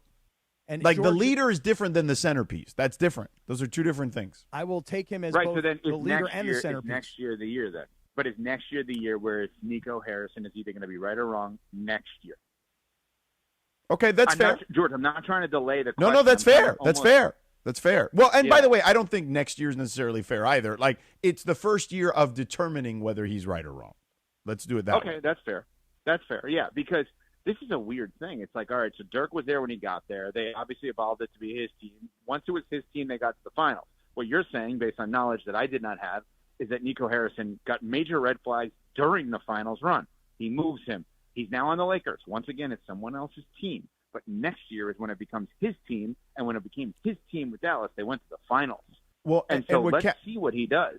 And what Cappy and I discussed the other day, because Cappy's like, he needs to be the leader. And I'm like, not necessarily in his DNA at the moment, historically. Well, listen. Yeah, and go ahead. If you don't think that he cares, in other words, if No, Nico, that's a different thing. That's a different thing. Hold on. But if Nico Harrison questioned his desire or said, hey, look, Kobe was psychotic, LeBron was psychotic, but Luka lost and was like, okay, no big deal. We will come to find out how much does Luka care about winning when it is his team. And by the way, to be clear, it was not about they lost, no big deal. That was not what I said. What I said was he came back the next year and was still the same guy. Like there was no change in him physically, and what he implied was perhaps even mentally. Yeah, so that implication would suggest. But the way you said it now made it seem like he didn't care in the immediacy of it. But you're saying, to make it about the Sedano and Kap show, you're saying it's Morales going through his health scare, getting out of the hospital and say, who wants to go drink and smoke cigars and eat a buffet? Mm-hmm. Something's got to change. Mm-hmm. I'm not comparing losing in the finals to Morales' health scare. Obviously, losing in the finals is more important. I'm sorry, Morales is. Clearly. I still like the mention, so I appreciate that. Yeah, no, it was like 10 minutes. There's a rule, obviously, in the show. You can't go 5 minutes without mentioning Chris. So I felt the time was up, so I had to work Chris in somehow. But I did. I did a good job with that. I didn't know you and John Ireland spoke, but that's a John Ireland talking point, so good job. Oh, really? John also believes that he every few calls minutes. it the Morales Morning Show. Mm-hmm. A lot of people call it that. Well, I mean, yesterday it certainly felt that way. Hey, that's the future. Go ahead. I love when I saw that clip, and I love when people are like, oh, you put this out? Like, yeah, they put it out because that's the biggest reflection of the show is that people that get along in real life and fight in real life on the air. Agreed, but I would also agree with the people who believe that that's not the best reflection of what the show really is, because the show at the core should be fun, not just antagonizing and playing defense against the hosts regularly. See, well, here's where I thought Morales messed up. I thought he should have asked more questions. Because I think the funnier bit would have been if you just asked 1,000 questions in a row and just like, so what do you think about this? What do you think about that? And just didn't stop. And I'm screaming on a train right now. People probably hate me. Well, he did, though. The one thing that Morales did do, though, is he definitely made George, or so it seemed to me in watching the review of the film, that he put George on the witness stand. And when George was trying to answer the question, Morales was going, why won't you answer this question? And it was like a lawyer badgering a witness. George, it's my bad. I should have objected. Objection, Your Honor. You were Honor. nowhere to be found. He's bad. Well, I put my feet up. No, his feet were up. I put my feet up. He's badgering my witness, Your Honor. Cappy, you know what your move is? Tell me. You got to get a socks or shoes sponsorship for when your feet are up. You could show it to the camera. Oh, listen, I already got it. Now they're not an official sponsor of ours, but they are a partner to the ESPN network. And these are my beautiful Skechers. I'll put them up on the. I'll put them up right now. Look at these. Look at how beautiful these things are. Look at right. So it's Cappy's Feet Up, brought to you by Skechers. Yeah, that's good. Look how good they look. These are the nice ones too. They got the tires, the Goodyear tires on the bottom. Those are the good ones. These are the really good ones. I love these. Why Not did as it take- nice I as have the the Mark Lucas. Nason slip-ons. No, the Lucas are awesome. I do love the Lucas, and I But if you appreciate don't the get Christmas insert, gift. your feet are going to hurt. But I'll just tell you this right now. These things, who came up with, why did it take so long for somebody to come up with the ability to just slide into a shoe? It's freaking Skechers are the best. I can't brag about them enough. I have those. I have them. The Mark Nason slip-ons from Skechers. Excellent. And they So have good anyway, support as back well. to what we were talking about. You mean jackets? Okay, yeah, Oh. yeah. So that's a fair point. So next year begins the real, I guess, determination The and assessment. the book. Right, the book of Luka begins next year. Is that a musical So then on what Broadway? is this? This is, but George, then this is the prequel? Like what, how do we describe the last year and a half? That's an interesting, like how many players at his level have these years where it doesn't matter if you win or not? That's the weirdest part. Like no one's going to hold losing against Luka. Sure, but it's also why I've said I don't love that as a strategy, because here's the thing: the Lakers last offseason, and this was part of the discussion yesterday, had to shop in the bargain basement bin. They had to shop at the dollar store, right? And the DeAndre Ayton Burlington thing. Coat Factory. Correct. Or in this On case, just clearance. Burlington now. Just Yeah. Burlington these days. Yeah. They had to shop on clearance. So they got DeAndre Ayton for $8 million. You're kind of getting $8 million worth of production, I guess. 20%. Maybe. Jake LaRavia on his third team in 3 years. Like, he's a nice young player, but I don't know if he's like a rotation player on a good team. And Marcus Smart has busted his ass to try, but he's been injury riddled, and I'm not knocking him at all, because I think the fact he's even playing at the level he's playing is impressive considering the type of injuries he's been through. But he's not the 2023 Defensive Player of the Year Marcus Smart anymore. So, you kind of sat the deadline out, right? So that's two opportunities to make your team better. And so let's just say, for argument's sake, LeBron does go, right? Then you'll have to acquire a lot of different guys to fill this roster. Because if you don't acquire the right amount of guys this upcoming season, then you're going to punt one more season for salary cap space for now you're wasting multiple years of a kid's prime. Like, I just think that you have to be very careful on how this stuff unfolds here over the next, let's call it calendar year. Year one. I think there's also going to be an assumption this offseason that every player that joins the Lakers will be handpicked by Luka. Good idea. Bad idea. I mean, we saw what happened when, every player was essentially handpicked by LeBron. I mean, he won a championship. But Cappy, even if it's not actually that, I think the perception will be that because they've cleared out the roster except for him. Mm-hmm. So I think that every player that'll come in, you will likely say, Luka picked that guy. You think Austin Reaves is part of Luka's choices? Yeah, I think he likes Austin Reaves. I mean, it seems like those Does two guys Austin are like Reaves best make friends. sense, though? Well, Does he make sense with this Well, team, though? I think the way they look at it, and I don't necessarily 100% agree with this comp, but they look at it as he has worked with a guy like Kyrie, a second, another guy who can be a secondary ball handler, who can score easily. That works offensively, but I still think defensively, and I don't think Austin Reaves is Kyrie in his prime either, to be honest. But Austin Reaves is excellent offensively, but I still think defensively it's a huge liability unless you nail, like Dallas did by getting to the finals, literally nail every other position as a guy who can defend. And have you come up with a hypothetical version of that lineup? No. No. They have? Oh, I mean, I think they have some guys they'd love to see. You know what I mean? Like, I'm sure they'd love a chance at, they've been rumored like Walker Kessler, for example, 1 million times over, right? So someone like that. How about Peyton Watson, right? Like, those, if they can get those two guys and maybe one more guy, like Tari Eason is a free agent. Keon Ellis could be a free agent, if Cleveland doesn't re-sign him. Like, they need, like, those Like, those are just 4 examples, but those kinds of players. My answer is no, though, Evan, because I think everybody's more concerned about keeping their jobs than they are about building the future of the roster. Who's concerned about keeping their jobs? They're all extended. It doesn't matter. I mean, you got a new owner who's got big bucks, comes walking through the door, who says, you know what, we don't need Rob Pelinka.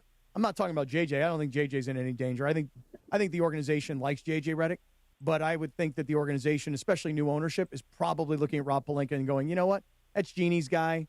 She's out. She's out of power. He's done. Let's go in a new direction. Yeah, I would think that he's got to be very concerned about his job. You don't think so? Well, that makes sense. But every conversation we're having leads me back to next year being year one for Luka, and leads me back to the idea of punting on whether Nico was right or wrong until it's actually year one for Luka. He's had a year and a half of getting used to LA. Next year is about getting used to the Lakers. I think that's a solid point. I do. All right, listen, let me just change subjects for one quick second. You guys started talking about something late in your show this morning that I have not brought up yet. So I'm obsessed now with this kid, Jack Hughes, this young kid from the New Jersey Devils, scoring the game-winning goal for Team USA. And yesterday I started to see this, circulating around on the internet. I wasn't sure if it was right or wrong. I don't ever know what's true anymore. But you guys were talking about it today. Do we all know, is this true, that the last guy that was cut from the 1980 Olympic team was a guy by the name of Jack Hughes, and now 46 years later to the day, a new Jack Hughes scores the game-winning goal for Team US. Is that actually true? I don't know that he was the last one cut, but he was absolutely cut, and it was in the movie, and it was fact-checked by our guys today, and I believe the guy actually played in the NHL. Yes. That is a real – because I asked that question on the air. Is this a real person, or was this just a made-up name for the movie? And it was a real person. So whoever found that, whoever dug that up yesterday and went back. It was Randy Scott. Oh, I didn't know who did that. But yeah, Randy Scott from SportsCenter. Okay, so who? In this case, I'll give Randy the credit to know the movie and to think to yourself, I'm almost sure that they put a line through the name Jack Hughes in the movie, and I think the story goes that he was the last guy cut from the U.S. team 1980, and now 46 years later, to the day, the next generation Jack Hughes scores the game-winning goal and becomes an American hockey hero, an American Olympic hero for all time. And the movie shows that this guy got cut. That is ridiculous. That is crazy. Freaky. But why are you saying in this case you'll give Randy credit? It was Randy. Oh, because I wasn't debatable. I didn't know who it was. So I wanted you to know that in this particular instance, I'm giving Randy credit. That, but just be honest, Cappy. You don't know who Randy Scott is. Correct. Yeah, that's all this is. That's really it. Yeah, I can see right through you. I don't know who Randy Scott is. Randy Scott is a really talented SportsCenter anchor who hosts the 7 a.m. SportsCenter on the East Coast. Okay, I don't know. You're asleep usually at that time. I don't know his work. He's very talented. He's asleep now, it sounds like. He's got his feet up, brought to us by Skechers. Right. How did Randy Scott find that? Do you have any idea? Probably watched the movie.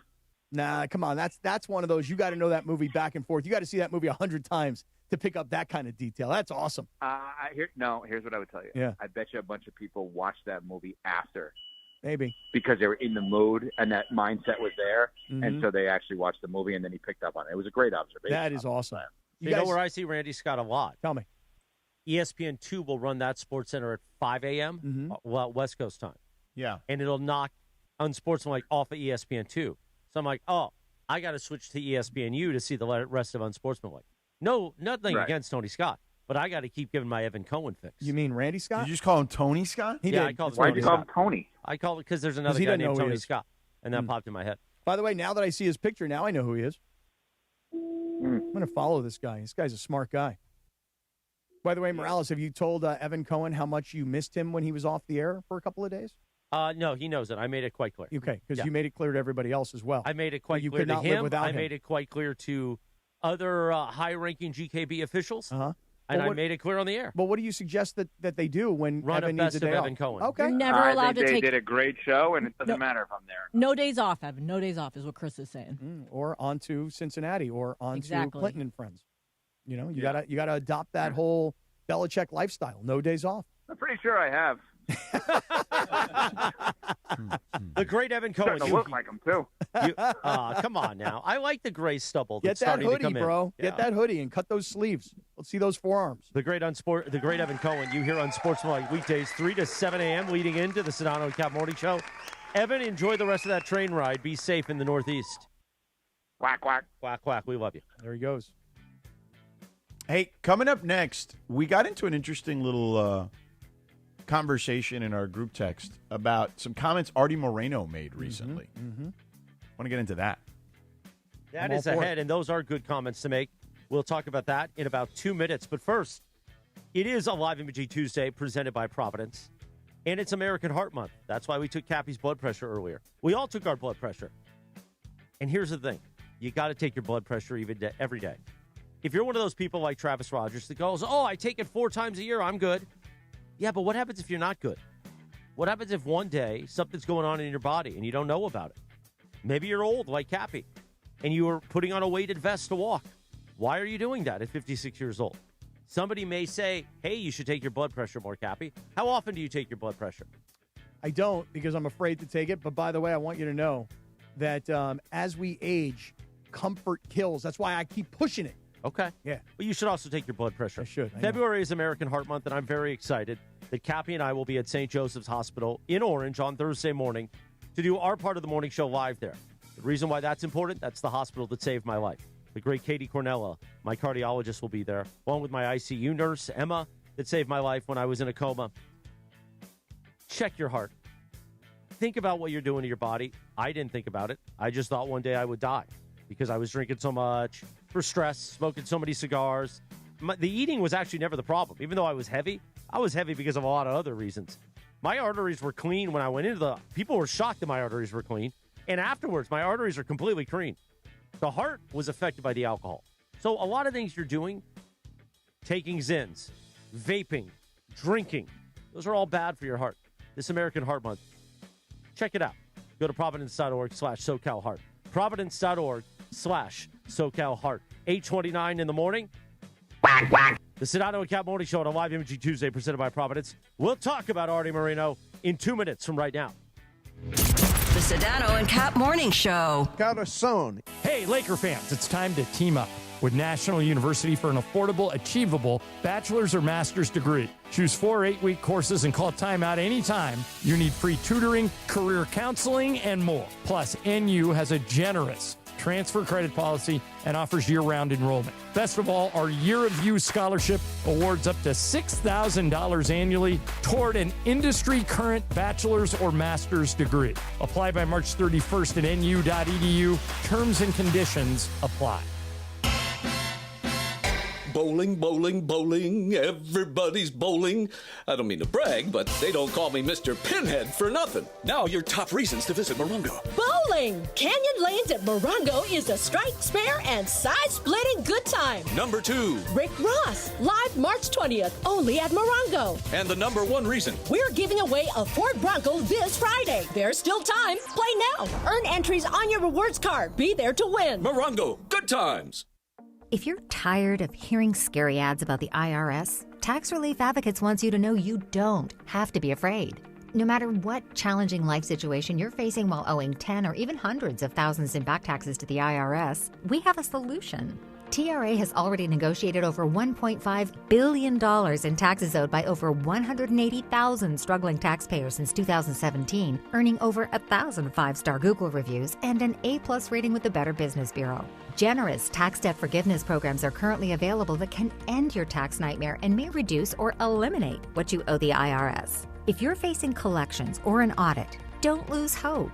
Act now to check what tax relief you may qualify for. Simply visit TRA.com or call 800-583-4890. 800-583-4890. Again, that's 800-583-4890. Tax Relief Advocates. Real solutions for real people. You're hanging out with the Sedano and Kap Morning Show. The balance of how you drive me crazy and also make me laugh hilariously is like the perfect balance. See that? Perfect balance. Yeah, perfect balance. Yeah. Back to Sedano and Kap. 8:32 in the morning. Yeah. The Sedano and Kap Morning Show on a live imaging Tuesday presented by Providence. It's the end of the month. 2 times. So our logs are a little bit lighter, which means commercials a little bit less, which means more Sedano and Kap in your ear, sucker. What a song. On this day in 1973, the number 1 hit, Roberta Flack. Okay. Killing Me Softly with his song, Jack. And I like the next iteration of it. With your friend Wycliffe? Yes, with Wycliffe. Yes. Friend? And Lauryn Hill. Yeah, I played the Fugees version for some reason. Not Roberta Flack. That's my fault. Come on, man. It's a really good Come version. I love the Fuji version. Well, we played it. The original was Roberta Flack. On this He doesn't day. like us, but that's Well, another thing. They played tribute. They played the song at the Grammys and played tribute to Roberta Flack. Oh, really? Today is also World Spay Day. World Spay? Yeah. So spaying like your cat. pets? I'm hoping. It is, yeah. I don't think they spay Cappy, people. we should get you spayed. I've already been spayed. Well, he can't be spayed. Right. That's for a Oh. female Oh, pet. Well, we'll spay you anyway. Well, I've already been Neutered. Neutered. correct. Yes. And we heard all about it, Kat. Here it comes, right here. Sometimes. Yeah. Yeah. 2 times. Anyway, that was me and Bergie. We just really got into it. Yeah, I can hear that. That's Mhm. fine. That's what you can do on the morning show. It's a free-for-all. I have been neutered. It is true. I don't know that my I'm jealous. doc. Oh, really? Why? Yeah. You want to get a Yeah, vasectomy? I do. Why? I do. Because I don't want another child. Okay, so we can make that happen. Yeah, let's make it happen. You got a guy? I do have a guy. I don't know if you want the terminology. Do you got a guy to neuter me? Yeah, no, I got a guy to I neuter you. wouldn't go with a Cappy hookup on Yeah, that one. No. I'm gonna throw you one better. I'm gonna my primo? I'm gonna Throw it. Throw it this Jorge's way. Primo, $200. Right? No, I don't know. that I won't trust. With a scar to prove it, too. Hey, Well, Bergie, the time is, if you're going to do it, you should do it soon. The NCAA tournament is a big time. The Right. Masters is a big time Weekend for run. guys getting neutered. vasectomies. Yeah. Nipped. Let me tell you what you should do. You should walk down into the sales department. You should talk to our management, and you should say, "Hey guys, we need a partner who is a urologist It's actually not a bad idea. who does Bergie. vasectomies." And then here's how the spot goes. Hey everybody, it's Bergie. I'm getting snipped, Jack. Yeah, and you need to get snipped too. And I know a lot of you guys are fearful out there. You don't want anybody down there touching that kind of stuff, doing that sort of thing. But I'm here to tell you guys it was the greatest thing that ever happened to me because now I can do blank. No, yeah, it's a great spot right And there. by the way, Dr. Cerruti's hands, they were so soft when it went down there. Hi, this is Dr. Cerruti. Dr. Cerruti could do your eyes or And your vasectomy. Correct. Right. Yeah. Hey, great. I would trust that man with anything. 2 for 1. Yeah. Get it both done. Hey Doc, I'm here to get this. I'm here to get the vision corrected, and I'm here to get this whole thing, kind of fixed up down here. Let's do this. Right now, you got to make sure though, if you want a vasectomy, that you don't plan on ever having to reestablish that connection. Oh, no. That's never happening. Okay, because I know Never a guy. I told you I know a guy. Got the vasectomy, got divorced, married a younger woman. She wanted a kid. He went to go try and get the connection reestablished. It was painful. Insurance didn't cover it, and worst of all, it didn't work. Ah. Oh, You know what team got a vasectomy from winning? Hey. The Los Angeles Angels of Anaheim. Mm-hmm. And their gutless bum of an owner. Mm-hmm. Go ahead, George. So, Arte Moreno, Who never hears I his guess- name on the radio because there's not really a lot of relevance there. not right now, at least for sure. He, I guess he spoke to the OC Register about an internal survey, I guess, that they did. And he says that when they spoke to their fan base, winning, and I'm assuming they're season ticket holders is what he meant, winning is, quote, not in Angel fans' top 5 needs at the ballpark. That the number one thing the fan wants was affordability. They want affordability, he says. They want safety. They want a good experience when they come to the ballpark. Believe it or not, winning is not in the top 5. For me, I've always wanted to win. It's just what the cost of winning. It's just what's the cost of winning right now. So here's what I would say. I do think that clearly, fans want to win. I don't think there's any question about that. However, and people have taken him to task because it is kind of a wild thing to say out loud on the record. But he's not wrong about affordability. So let's tackle the winning part because that's obvious second, right? I do think, though, that if you had a number 2 with a bullet, it would be affordability. Like, it is impossible, okay? And we are somewhat immune to it in a lot of cases working in sports, that we can just go to these games kind of willy-nilly, kind of almost whenever we want. Particularly with our partners, right? The Lakers, the Kings, LAFC, USC, right? Like, we get to go to these Rams. We get to go to these games. The Angels until we go Angels off on as this well, rant. right? Until we get done with this rant, there might not be any Angels tickets available. Right. But we get to go to these games fairly easily, right? And at most of the times, if not all the times, at no cost, okay? So I do think that we are a little out of touch with the cost of going to an event. Now, I'll give you an example. When I've gone to an event that, I have no problem paying for, because as Chris likes to say, we all make a good living around here. I am not looking for hookups, okay? If it occasionally it's a partner of ours, cool. If I'm going to one that's not a partner of ours, I gladly pay. I always pay to go to a Dodger game, okay? I have not taken a seat from, I guess we used to have them back in the day, but probably in nearly a decade almost, that I have taken seats from this place to go to a Dodger game. So just for context, we used to have a trade, and when Ohtani got here, they didn't need us anymore. So we didn't do the trade anymore. Right. So I want to say the last time I went to a Dodger game on the station was probably like 2017. Okay. After that, I've always just bought tickets. But I made the comment, you may remember, speaking of Ohtani being the inflection point, that I would always like to go to games. I'd like to take my family and my kids to the games when I wanted to watch like a young star. So I remember it was Ellie De La Cruz one year, right? I wanted to watch Ellie De La Cruz his rookie season and the Reds, and he performed incredibly in that game that we went to watch. And, it was fun, right? And I think I paid, they were like third base seats, last row. I ran into Jacob at that game and his family, his lovely family, actually. Should have called him. He has really good tickets. I know, but it's fine. I don't want to do that. Like, I'm fine, like, buying my own tickets. Not me. So, not you, we know. No, not me. So, I bought those seats, third base side, just a little past third base, like, so into the grass a little bit. We're like $120, I want to say. Not as good as the Hernandez brothers' seats on third base. No, they were much closer. The Hernandez brothers' seats were right there, like basically right in the front. But when I'm taking my family, particularly little kids, the back row's great because easier to get the concessions, easier to go to the bathroom, right? Like, it's just everything is easy. So you're at $500 right now for 4 people. So it was $120 a person, right? This was right the year before Ohtani. Those same seats, I went to watch the Brewers, similar in the sense of, like, they're not like the premium team to watch. It's not the Yankees, the Mets, the Phillies, whatever, the Cubs.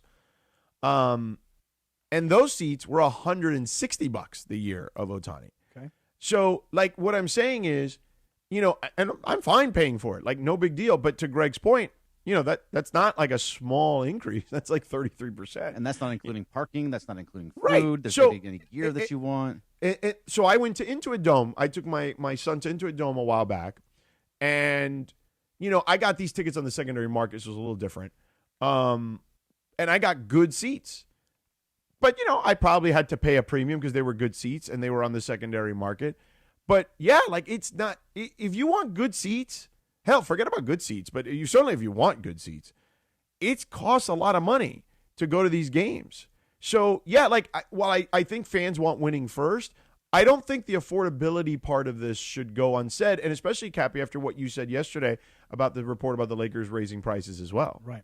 So think 2 about top this. deck tickets right now for opening day. Yeah. I just looked at it. For Dodgers? For Dodgers opening day, the Thursday night game, which is opening day. It's a 5 o'clock game against the Diamondbacks. 2 top deck. That's all the way at the top. $400 to get in. Now, is that on the secondary market? That's on the MLB website through the Dodgers. That's face value. I don't know if it's face. It's secondary market because it's through the Dodgers and Ticketmaster. Yeah, they have like that special. Yeah, Ticketmaster is the official secondary marketplace, but you can go to the other places too. Yeah, because it's not face because opening day sold out. Okay. Correct. Got it. Okay, so let me just jump in on this, though, because I think I have a different perspective.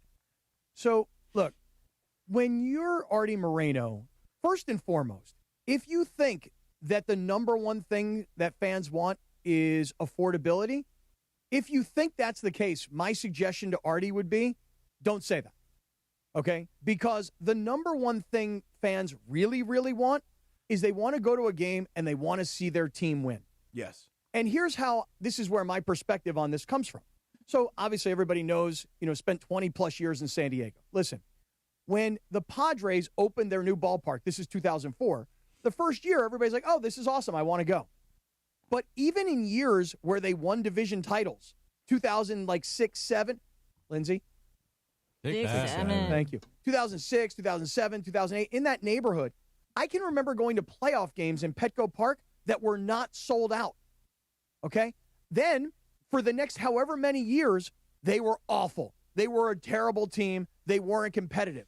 And so, all of a sudden... And wasn't there a whole thing in San Diego where you couldn't see the games? Because yes, they weren't sold out or something like that? No, well, that was football. Okay. But there was... they had the blackout rules for football. Right. Right? Okay. Yeah. But there was a controversy at one time that, let's call it Time Warner Cable at the time, didn't have these Padre games available. Okay. And let's say half the county had these. And that still didn't make people go.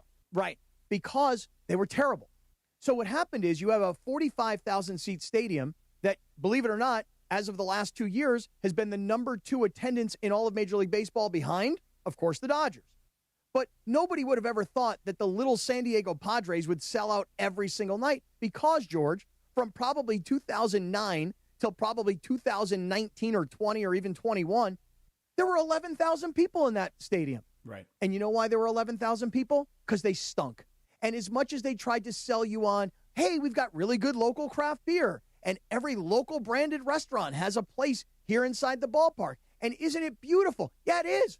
But it sucks when the team is no good. Right. So I would say this to Arte Moreno. You're right. People do want affordability, especially when you try and get to a Dodger game and it's a fortune, or you try and go to a Laker game next year and they're increasing the ticket prices by 40%, and they have shut out the regular people. Only rich people will be able to go to Laker games, and rich people will be sitting in the nosebleeds.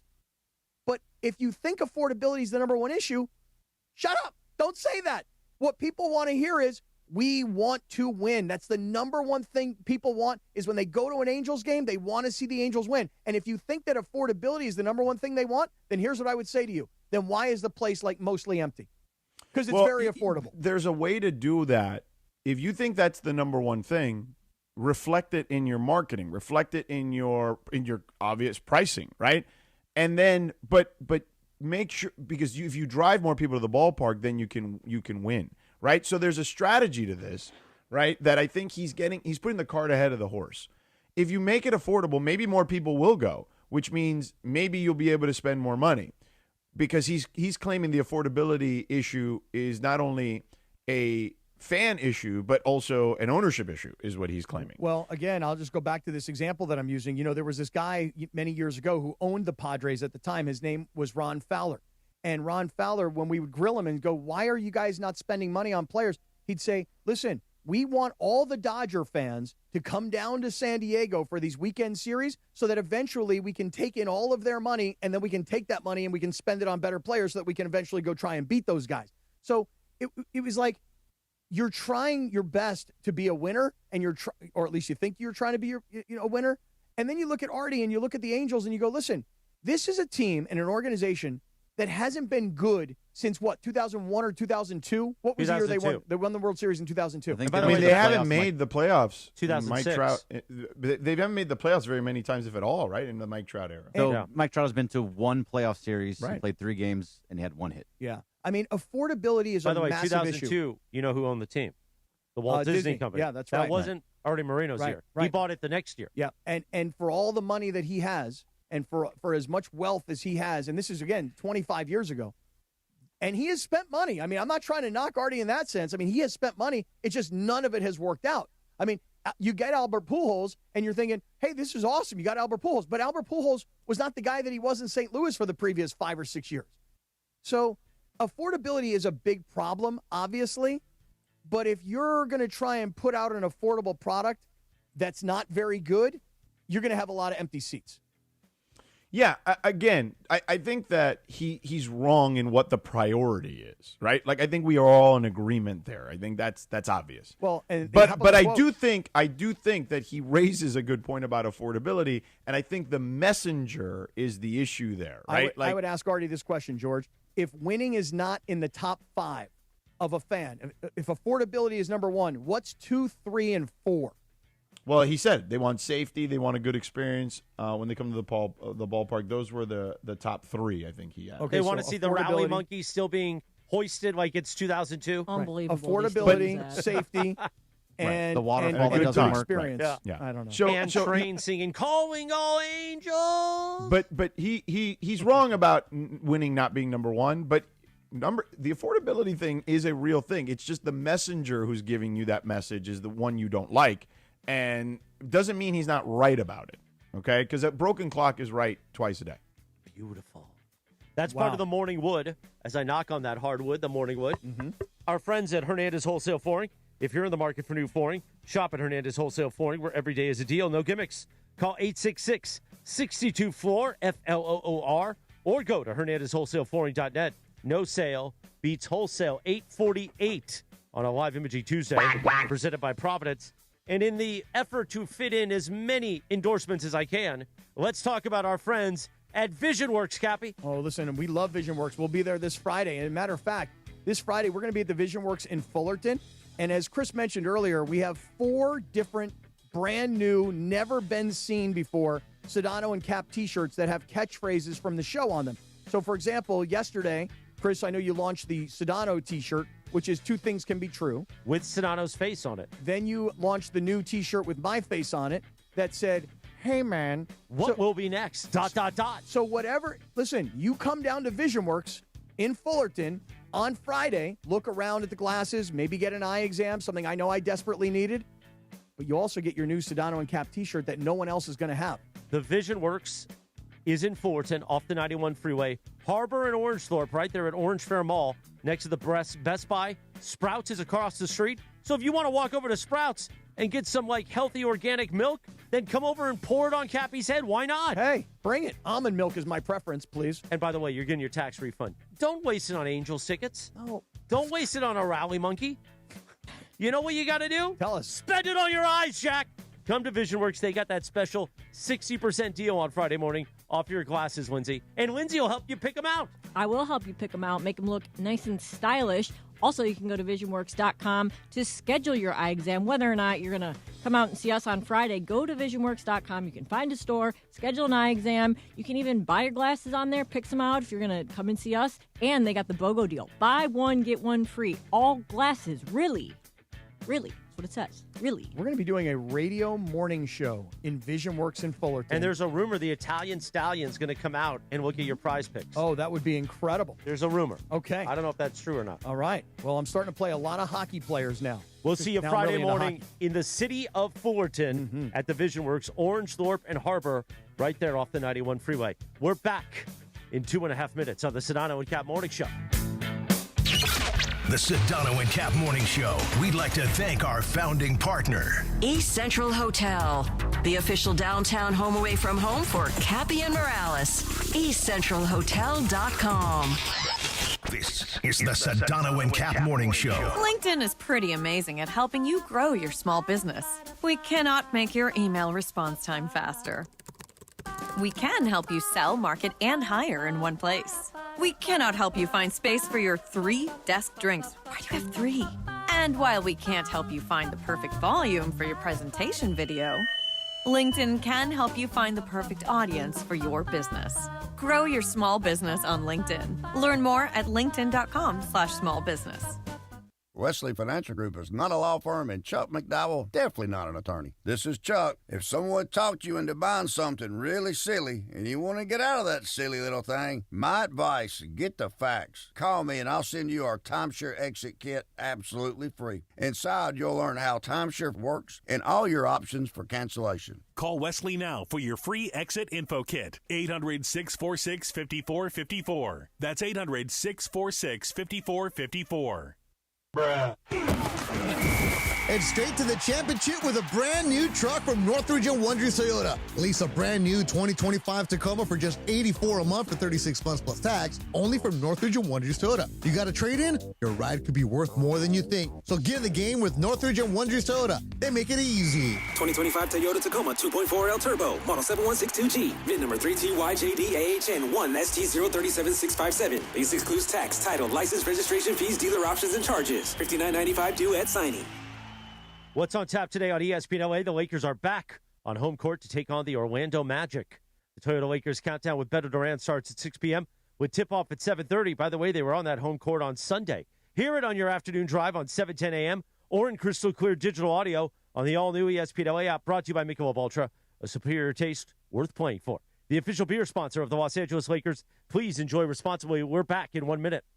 Out on the course, they're the PGA Tour's best players. But in the arena, they're prime time. And Season 2 of TGL presented by SoFi is back with lights, cameras, action. We're talking big moments, big personalities, big names in the stands, all on the big screen. Big-time matchups with shot clocks, hammer drops, timeouts, overtime, and playoffs. It's city versus city, squad versus squad. The sport just hits different under the lights. It's TGL presented by SoFi. Keep up. It's golf. Tune into every match. Only on ESPN.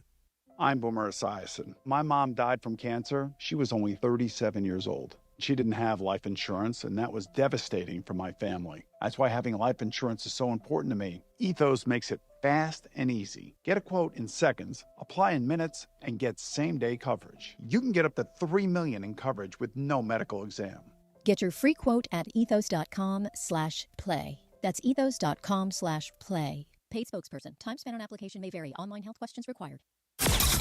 Mornings on ESPN LA will never be the same.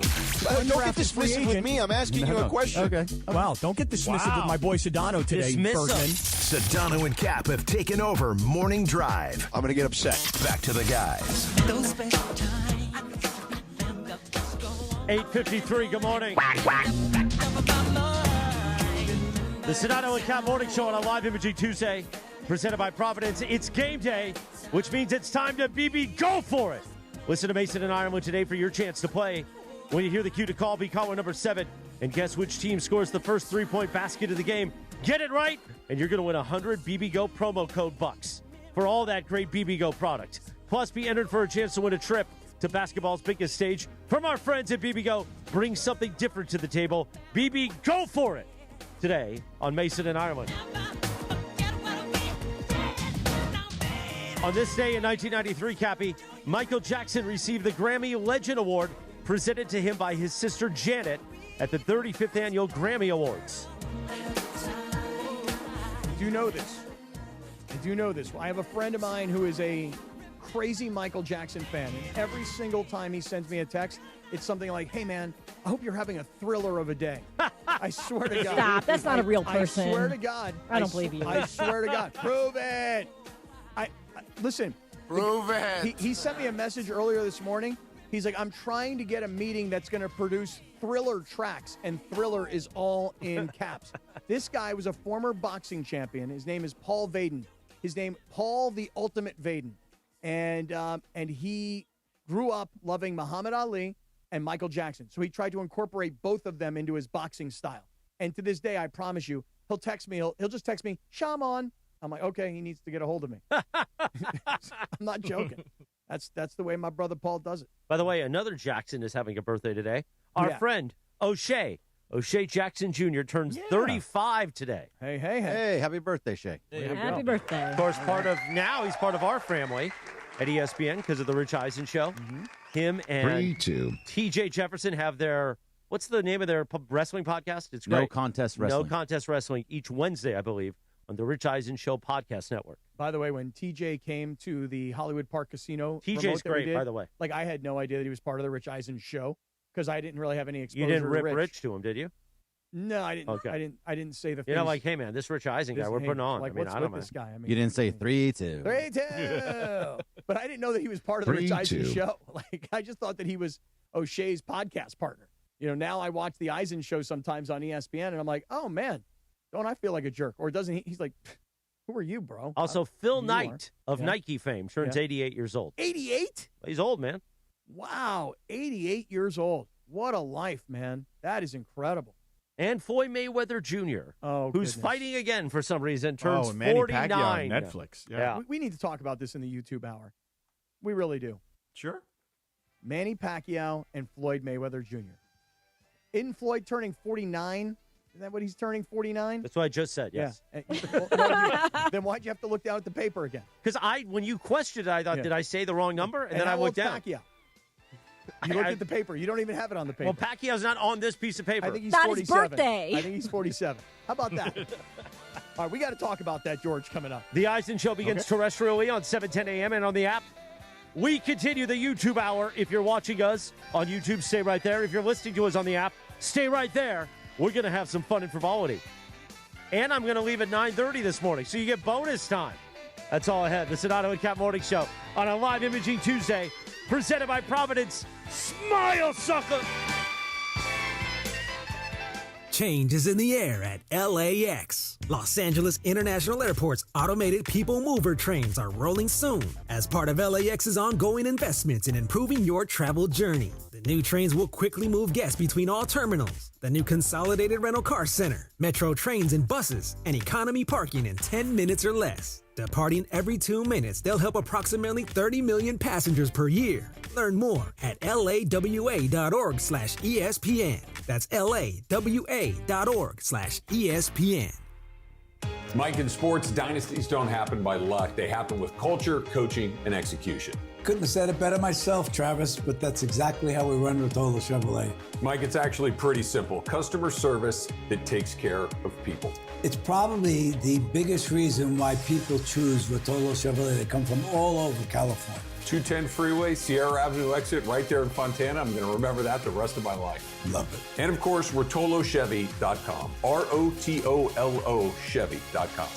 Hey, it's Mace. Watching the game at home is fine. Cosm Los Angeles is next level, massive, high-res displays, real fans, real energy. Step into the dome. You're not watching the game, you're in it. Wraparound screens, reserved seating, total immersion. There's the hall, delivers live, multi-view sports, every game, every moment. Craft cocktails, local favorites, plus the deck, rooftop bar with can't-miss views. Football, NBA, Premier League, UFC, immersive movies. This is how sports are meant to be watched. Get tickets now at Cosm.com.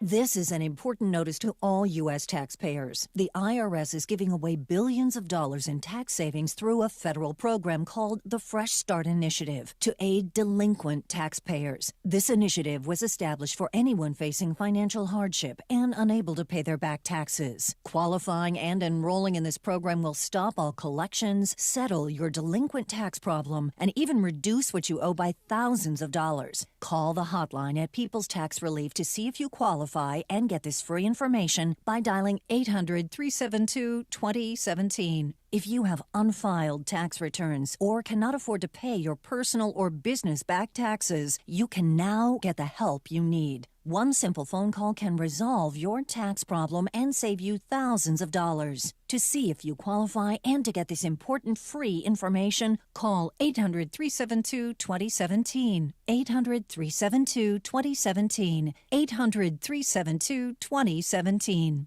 The home of the Lakers, and now the home of the Rich Eisen Show. Weekdays 9 a.m. to noon, KSPN Los Angeles, a Good Karma Brands radio station. Previously on the Sedano and Kap Morning Show. Chris, I just gave you the answer. So I know. if you're too dense, but why? if you're too dense to why understand, does that mean he earns the head coaching spot? If you're going to change out the GM, you're going to change out the entire Chris, they're front 34 office. and 22. Like, think about that. This roster stinks. You don't think the coach? I mean, the coach actually got them to look like a decent defense Not for yesterday. the last 12 games. Not yesterday. You could argue the coach has them playing way above their heads. You could. 100%. But why does that justify him keeping the job long term? Because, Chris... Lost year, remember? Get him, George. They're just not good. The Sedano and Kap Morning Show is on the air. The biggest show in ESPN LA history. I want to ask Sedano a question, but before I get him really upset and he explodes. Oh, is he going to explode? Yeah. Yeah. Well, I'll be there soon. Can't wait. Oh. You know what? Really? The YouTube chat, you guys are obnoxious. A little sabor? Yeah, I don't think people like being called hacks. You're the güero on the radio. No. Giant Mexican, horn section. And Did you have me on your show to berate me? Is that what you're doing now? Give me a freaking break. I'm reacting to Art Bell. Yeah. Midnight in the desert. I'm Art Bell. Scott Kaplan, eat a fat one, bro. The Sedano and Kap Morning Show on 710 ESPN. The all-new ESPN LA app and on YouTube at ESPN Los Angeles. Внимание!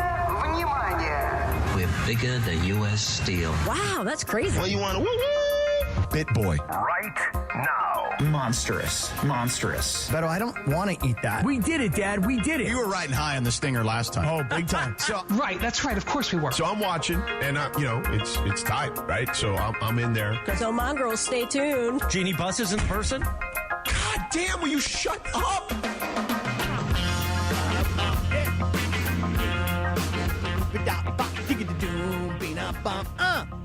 Boom.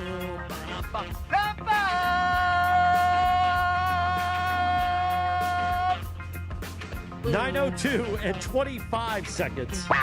Good morning. Welcome to a Live Imaging Tuesday presented by Providence on the Sedano and Kap Morning Show on this 24th of February, 2026. Remember, your heart works hard for you every day. February is American Heart Month, and it's a great reminder to take small steps each day to protect your heart. We took Cappy's blood pressure this morning. You got to protect that heart, Jack. Our friends at Providence encourage you to stay active and make healthy choices that support your long-term wellness. Learn more at providence.org/SoCalHeart. Making healthy choices isn't the caffeine pack. So I'm going to stop you there because I know what you're going to try to say, Cappy. What am I going to say? I'm making healthy choices. I'm going out with a 10-pound vest and walking 4 miles. You're right. 50-pound vest. Whatever. You're right. It's important. Slamming caffeine packets in your mouth like you're 20 years old? Yep. Not healthy. I'm not slamming caffeine packets in my mouth like I'm 20. I used a caffeine packet because yesterday I found myself essentially falling asleep on a Zoom call. Drink water. So either these people were super boring or drink a cup of black coffee. Or I was really tired. And I decided, and I'm not joking around when I tell you, I sat there and I looked at the package. I held on to it. I looked at it. I'm like, should I whip or should I nay-nay? I don't know. Okay. I don't know if I should whip. But I was like, you know what? Let me just try it. And I got to tell you, honestly, it may not be good for me, but damn, this product is good. So it's flavor. Yeah, it tastes like orange. Orange. Yeah. By the way, I'm leaving at 9:30. Where are you going? I got to go home to get pills because I've been away from home so long. I ran out of my pills. Why at 9:30? Why don't you leave at 10? Because I need to get back for noon for Lit. Brought to you by Providence. So in order to be able to do that, get back to Anaheim, do my pills for the week, come back to downtown L.A., 9:30 is really the time. Plus, I figured Sedano would appreciate 30 minutes without me. George, would you like 30 minutes of Morales-free radio? I mean, sure, if he needs to go somewhere. I mean, he needs his pills. Unless you want my heart to explode. I have a question, though. Is it possible? I'm just going to come up with an alternative. It's not the alternative you're going to come up with. It's not possible. Hear me out. You ready? Two things. One, yes, the Italian stallion says, don't worry, Chris, I got it. I'll drive him up to you. Is that possible? Well, that's not efficient for his day. I understand, but he has a company to run. Okay, so that's out. Well, it's not out. I didn't ask him. Okay. But I'm not going to bother him. It's a big ask. There's no doubt. It's a big ask. It really is. It's a big ask. I mean, asking somebody to drive from Anaheim to downtown LA to deliver your pills is like asking your best friend to help you move. Yeah, Don't ask me to move. Hire somebody. Okay? Or another one. Or can he Uber a backpack like Bergie did with Beto? That's what I was going to suggest. Could the Italian stallion... But there's a basket full of my medication. Right, so you say stallion... Go on. Yeah, you put say, him in a bag. But first he's got to now put out. No, that's you know what? I don't like to bother people to do things I can just do. Why don't you just have him throw all the pills into one bag? Right. Or I could just go back home, do it real quick, and come back. I'm going to tell you something and right now. And in that time, I can listen back to the podcast of the afternoon show, Mason and Ireland, put together some air check notes. Okay. I will tell you that I do appreciate the fact that you are saying you're going to go do this yourself and you're not going to put somebody else out. Let me ask you guys a quick question. George, go ahead. Jump in on this one. You ready? Mm-hmm. So my niece calls me the other day. Hey, Tio. Yeah, hey. Does she call you Tio Cap? Tio Cappy. That's what she calls me, right? I'm sure. Tio S. Scott. That's what she did. With an E? Right.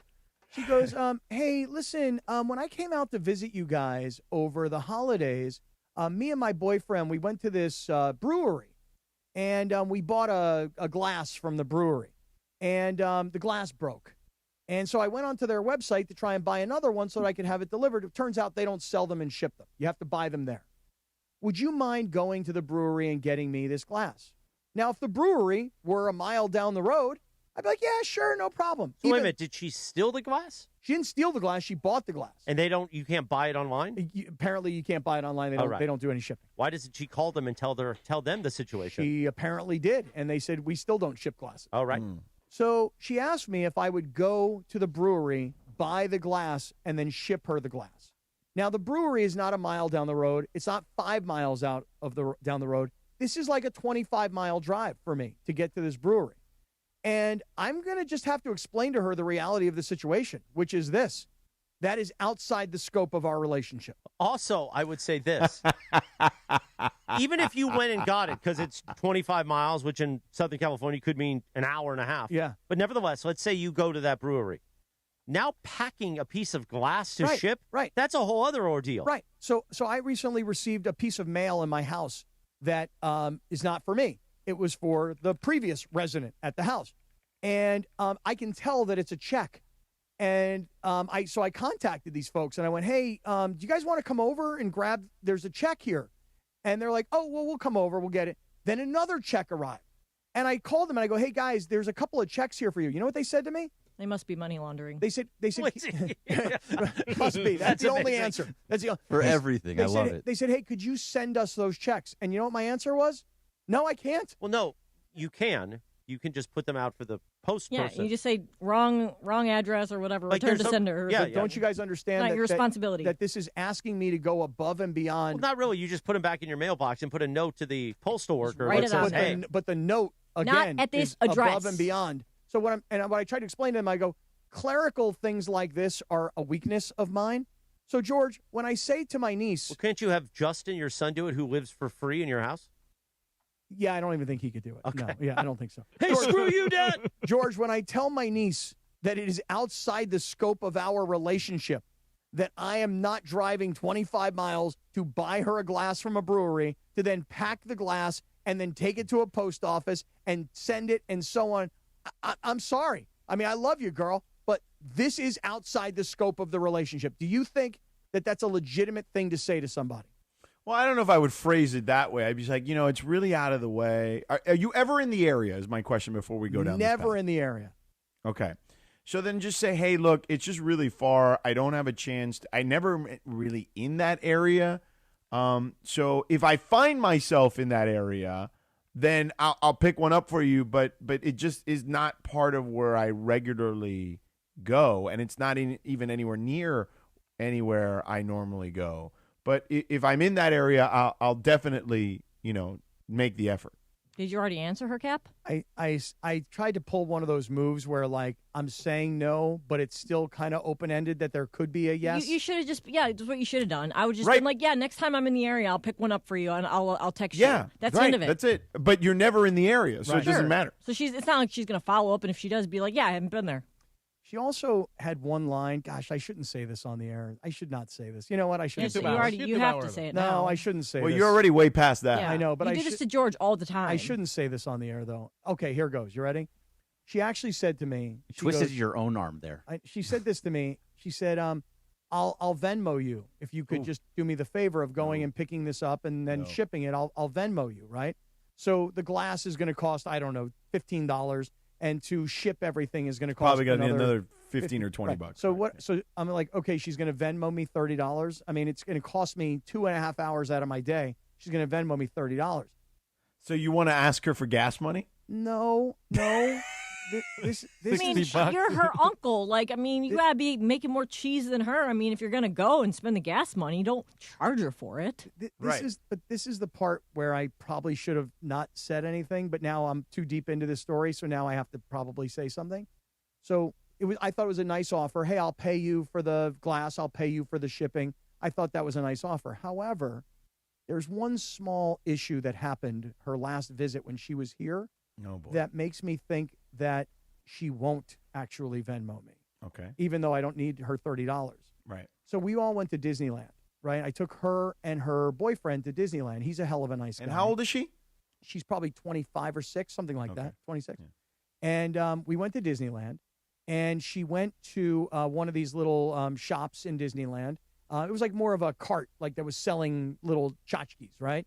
And she goes to buy something, and I'm standing over here with my kids, and she goes, Uncle Scott, TOS Scott, can you come over here, please? With the discount, right. Whatever. She's like, can we use your discount? So now the person who's working at Disney is like, wait, you're going to use your discount to buy her stuff? Which you can't do. And I'm like, yeah, I mean, is that a problem? Like, so now the next thing I know, this guy, you admitted to that. Yeah, you're not supposed to do that. You're just supposed to buy it. Yeah. Okay, so now and you need to use your card or That's right. cash. So now here's what happens. This guy who's at Disneyland, he gets on his little microphone in his ear and the thing that's stuck to his shirt, hey, can I get a manager to come over here, please? I'm like, oh, God, no. What the hell happened here? Like, if she would have just said to me, hey, do me a favor. You come over there, use your discount, you buy it, I'll Venmo you, no problem, right? So I go over, and now it's turning into a whole national story, right? Like, the first guy calls the manager comes over. What does the manager do? Go, Cap, what's up, bro? Listen every day. Huge fan of Sedano and Cap. Love you, man. I'm like, thanks, bro. Can we tone it down a little bit? Like, I'm trying to buy this, but she wants it. But then, like, he's like, okay, you can buy it, and you can get your discount, but it has to be put on your credit card. Okay, no problem. So I swipe my credit card. Well, turns out I'm buying something for her boyfriend's father's collection of whatever crap he has, right? And they never Venmo'd me. How much was it? $20 like or whatever. $65. Oh, $65. Okay. I feel like that's significant. Now, George. Now, George. These are some scumbags, Now, man. George. Now, here's the There's thing. some sleazeballs. Right now, here's some the thing. dirtbags. Right, if this were a gift, miscreants. Right. If this were a gift for my niece, and she's like, "Oh my God, I really want this," I'd be like, "Oh, girl, I got you," and I just swiped that $65. Right. But it was for her boyfriend's dad. Do I have to pay for her boyfriend's dad's tchotchkes at Disneyland? I didn't think so. And there was never even an offer of a Venmo. And it's still kind of... She probably forgot about it. Is that what you think Yes, the story is? that's what I think. You don't think like that she's like... Yeah, oh, I think the screw him. simplest answer is she's 20-something years old and she just forgot. You don't think that like she was like, screw it, my uncle got it, no problem. she forgot it. Really? So... Or she told her boyfriend to do it, I and then he don't- just forgot to do it, and he never did it. I don't know about how, you seem pretty cynical about it. Do you think I should turn on the heat? No, I turned the air conditioning down. Okay, good. Because it's too hot in here. I know. So what do you think I should do? Should I mean, this is a little bit of a dilemma. You don't. Do I- If you're never, just tell her what Lindsay and I told you, and Which Lindsay did it in a way more efficient fashion. Hey, if I'm ever in, I'm really never in that area. If I'm in that area, I'll pick it up for you. Okay. And then when I say, hey, Venmo me $30 for the glass and for the shipping, and then also No, you can't do that unless you actually grab. Yeah, the just thing. wait till you're about to get it. Be like, I'll let you know when I get it how much the cost is. Let me ask you this question: do I add the $65 for the tchotchke that I bought No. for her father? No, her you lost boyfriend? that. That's it. So I've You already lost taken out the on L on that one. You lost. Yeah, that was 2 months ago. You went at Christmas, right? Yeah, Christmas, right. Yeah, It just might so happen that Statute you of are in the limitations. area, Mhm. and then you do buy it, and then you say, hey, I picked this up. Here's a snapshot of the receipt, and you just send it to her. My Venmo's blah, blah, blah. And then maybe then she would remember and be like, oh, you know what? I never did Venmo him. I mean, And- honestly, she's your niece. Yeah, Like, I wouldn't worry about So it. you spent $65 on something that was for her for someone else. It's still something she's giving to someone else. You are her uncle. Like, you really like that. Like, No, I think that if it was Cheap for is her, the word. Cheap is the word you were looking for, if George. it was for her, frugal, or if it was for her, like she was like, oh, I'm getting this for my grandmother, who's my mother. I'd be like, oh, I got that, but it was her boyfriend's father. I mean, I don't know. It just didn't feel good. Meanwhile, to me. we got an update. Tell us.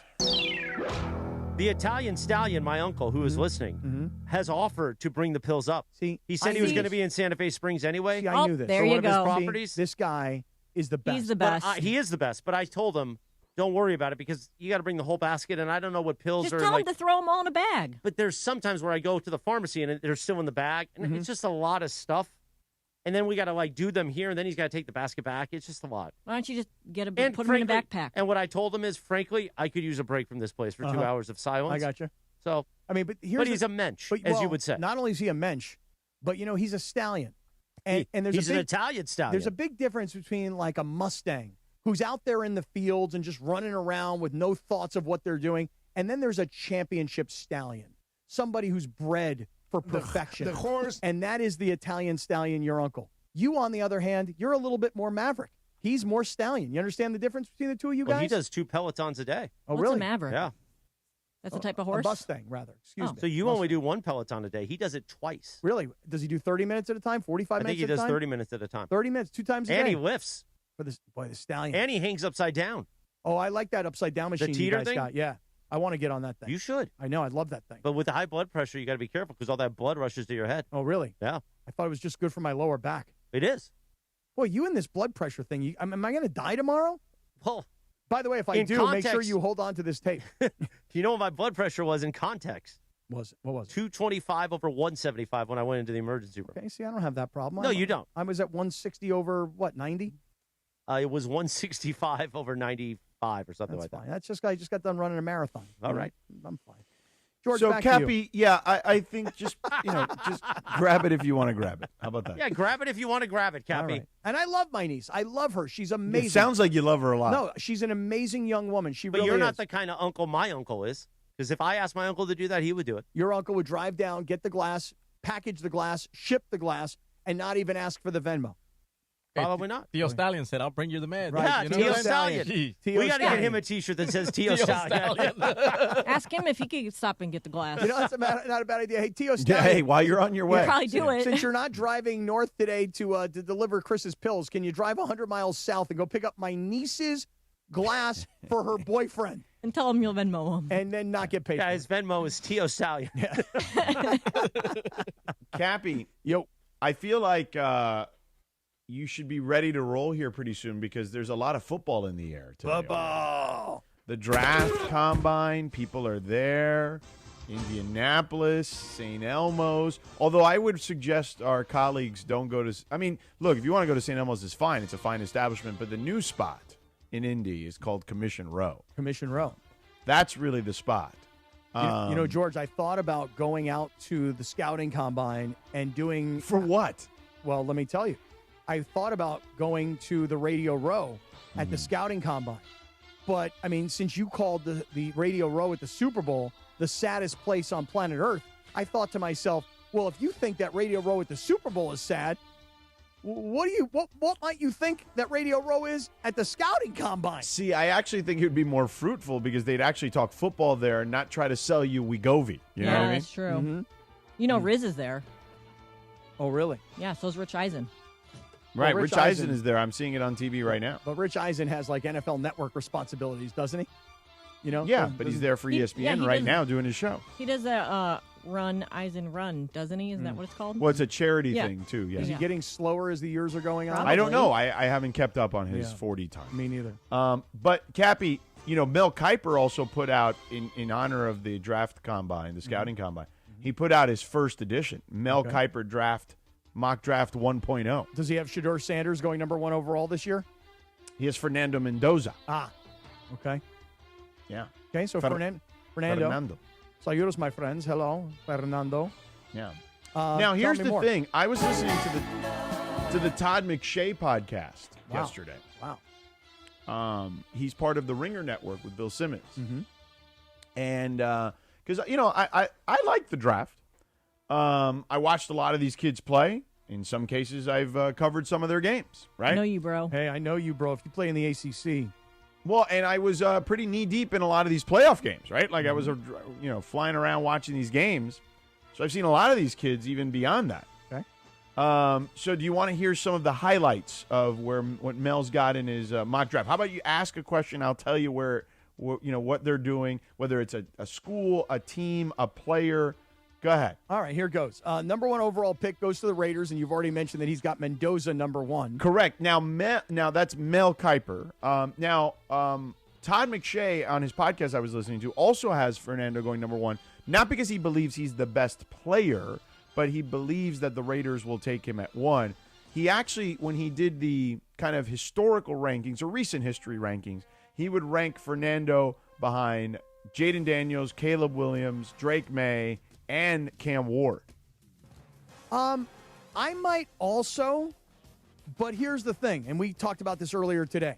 You know, there's what you can see: height, weight, length, speed, jumping ability. There's all the measurables. And then there are the things that you cannot see. In my opinion, like moxie. Yeah, like for me, Fernando Mendoza has what made Tom Brady great, what made Drew Brees great. He had something in his heart and his head that overwhelmed his lack of physical talent. Caleb Williams is a far superior athlete. In fact, I would even argue that Drake May is probably a significantly better athlete. Oh, my God. Yeah, Drake May is a tremendous athlete. His whole family is athletes. But Fernando Mendoza is a winner. And But so's Fernando's family. Different kinds of athletes, like mom's tennis, dad was a rower. Yeah. So, listen, for me, Fernando Mendoza may not have the ultimate talent, but Fernando Mendoza has a winner's mentality. And that's what we were talking about earlier today with DeAndre Ayton. Got all the measurables, no heart, no head. Correct. So, and then after that, Lindsay, you're Caleb Downs of Ohio State going to the Jets here. Now, this one's interesting. David Bailey, Texas Tech. Now, I do know him, bro. And it wasn't because I saw him in the playoffs, but he used to play at Stanford. Oh, okay. David Bailey. Then transferred to Texas Tech. And apparently the Cardinals are going to take him. The interesting thing about David Bailey, I think, is that he's the freak you were talking about. But I think that some people question. Cappy, you a freak, man. Correct. Physical freak, not. Well, you are also a physical freak in a different way. In a totally different way. Correct. But some people will question, he makes, careless mistakes, a lot of flags, false starts, things of that nature, right? So just kind of some of that. I would just jump in on the Arizona Cardinals for a second. You know, Mike LaFleur obviously left the Rams, took over as head coach of the Cardinals. Yeah. If you're an offensive coach and you're getting your first shot at being a head coach, is your first draft choice an outside linebacking pass rusher, or is your first draft choice a quarterback?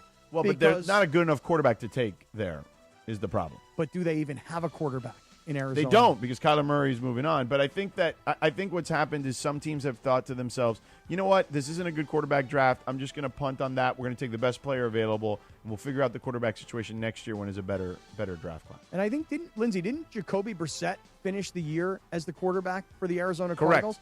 And Jacoby Brissett actually put up numbers. He had that one game. Did he throw pretty for good. he threw like 500 yards in a game? Yeah, I mean, he's a great backup. He is. Jacoby Brissett. But he's also the kind of guy that can Band-Aid for you, as he did in New England For sure. Drake May. So for more Lindsay, Ohio State guys, Arvell Reese, number 4 to Tennessee. Giants will take Fano, the tackle, at 5. But another Ohio State guy, Carnell Tate, wide receiver, at 6. To your Browns. To your Browns at Sonny 6. Styles, linebacker, Ohio State, to the Commanders. Now, Mekhi Lemon. He's got Mekhi Lemon, number 8, Cappy, wide receiver, USC, the Biletnikoff Award winner, going to New Orleans to play with Tyler Shuck. I know you, bro. I kind of like Mekhi Lemon in that spot in New Orleans because Chris Olave is a similar style, size kind of guy, but Chris Olave has not been able to stay consistently healthy. Yeah. Chris Olave, Cuban, by the way. I didn't know that. See, Cubano. I did not know that. My Cubano hermano. Yeah. I didn't know. Mekhi Lemon, number 8. Okay, I like that pick. Keep going. Number 9, Kansas City Chiefs. I like this. Jeremiah Love, who I think might be the actual best player in the draft, but he's a running back, so nobody takes running backs high or not super high. But that's pretty damn high for a running back these days, number 9. And if you're Kansas City and you've been searching now for the last couple of years, you've been patching together a running back room. Yeah. I mean, to have a true up-and-coming number one. Star. Yeah, a star. Potential This guy's number a star. Yeah. This guy's the best running back prospect we've had in a while. Well, and we saw what he did to USC, so we understand how good he is. Number 10, the Bengals, Reuben Bain Jr. That makes sense because who was the guy, the defensive end? They just they're parting ways. What's with that guy's name? Big white guy, defensive end. Trey Hendrickson. There you go. Yes. 11, Dolphins taking Francis Mauigoa from Miami. Offensive lineman. Is that who he is? Offensive lineman. Yeah. Tackle. Mm-hmm. Yeah. Tackle guard. He can play either position. Dallas Cowboys, Mansour Delane, cornerback LSU. Rams, 13.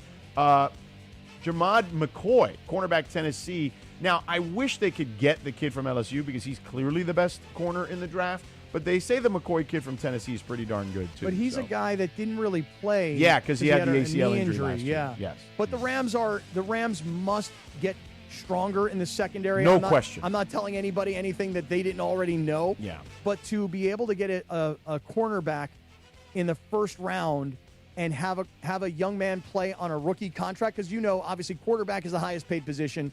Defensive end is pretty much like kind of the second highest paid position. And cornerbacks are pretty darn close to defensive ends. So if you can get a first-round corner, and assuming this kid's healthy, and play him for the next 3, 4, 5 years on a rookie contract, that'd be a good buy for the LA Rams. Yeah, 14, Jordan Tyson, whose brother Jalen Tyson plays for Lindsay's Cavaliers.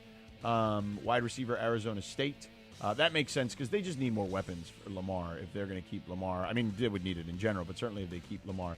15, Bucks, C.J. Allen, linebacker, Georgia. Peter Woods, defensive tackle, Clemson, to the Jets. 17, your Lions, Cappy. Well, you used to be your Lions. Well, I still like the Lions. Zion Young, Hey, that's a defensive hell end. of a job, man. Tell him, Coach. Missouri, Minnesota, Dylan Thieneman, safety of Oregon.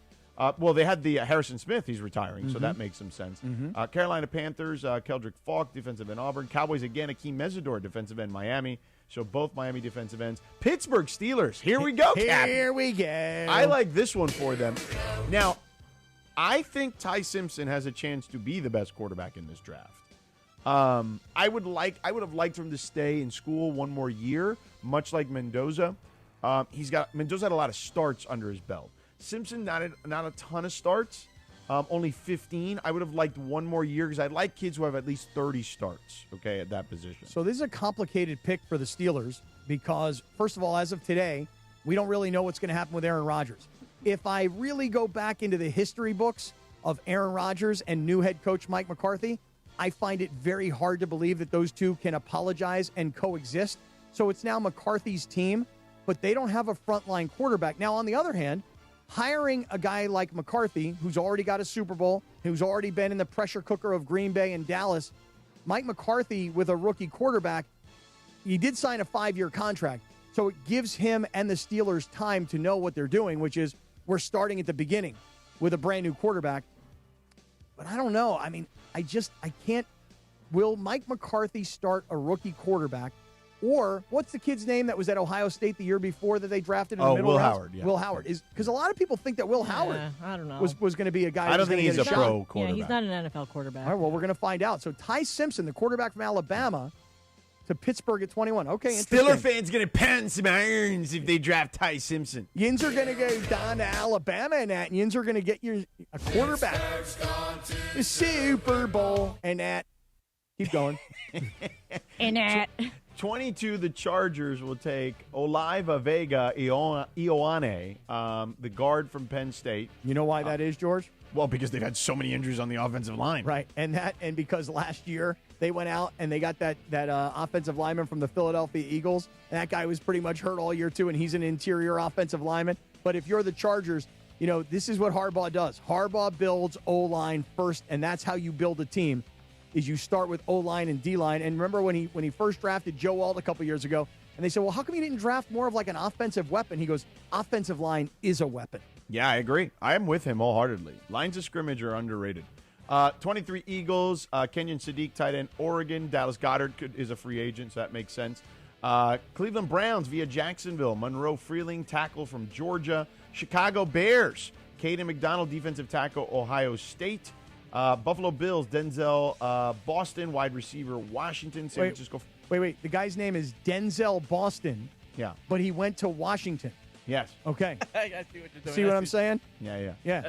That's pretty good. Denzel Boston, wide receiver, Washington. I'm like, wait, who? What? Yeah. San Francisco, Briones' team. Caden Proctor, he's good. Offensive tackle guard, Alabama. He's a good player. Houston Texans, Jadarian Price, the other running back from Notre Dame. How about that?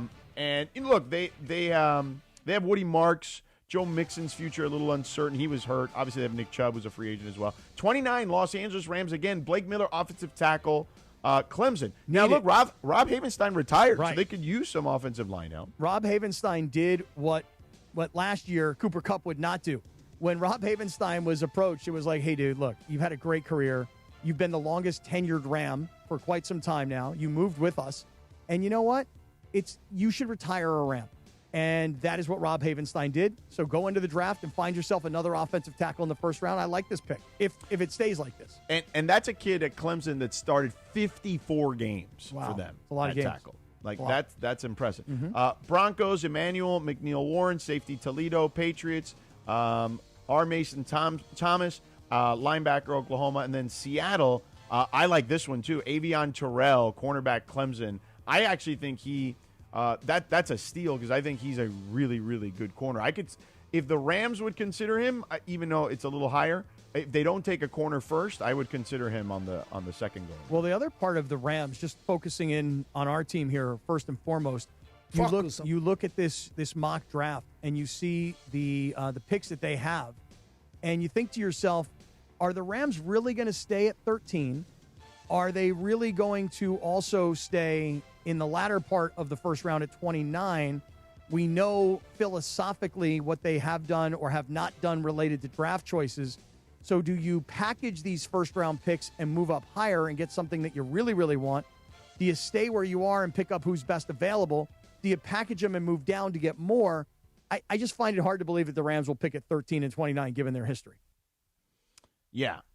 So, Cappy, 5 Ohio State players going in the first round, according to Mel. Mm-hmm. I heard in it. the top 10, right? A bunch of guys. It was at least 4 in the top 10 that sounded Correct. Like. Yeah. Correct. Yeah, but 4 in the top 10 and then 5 overall.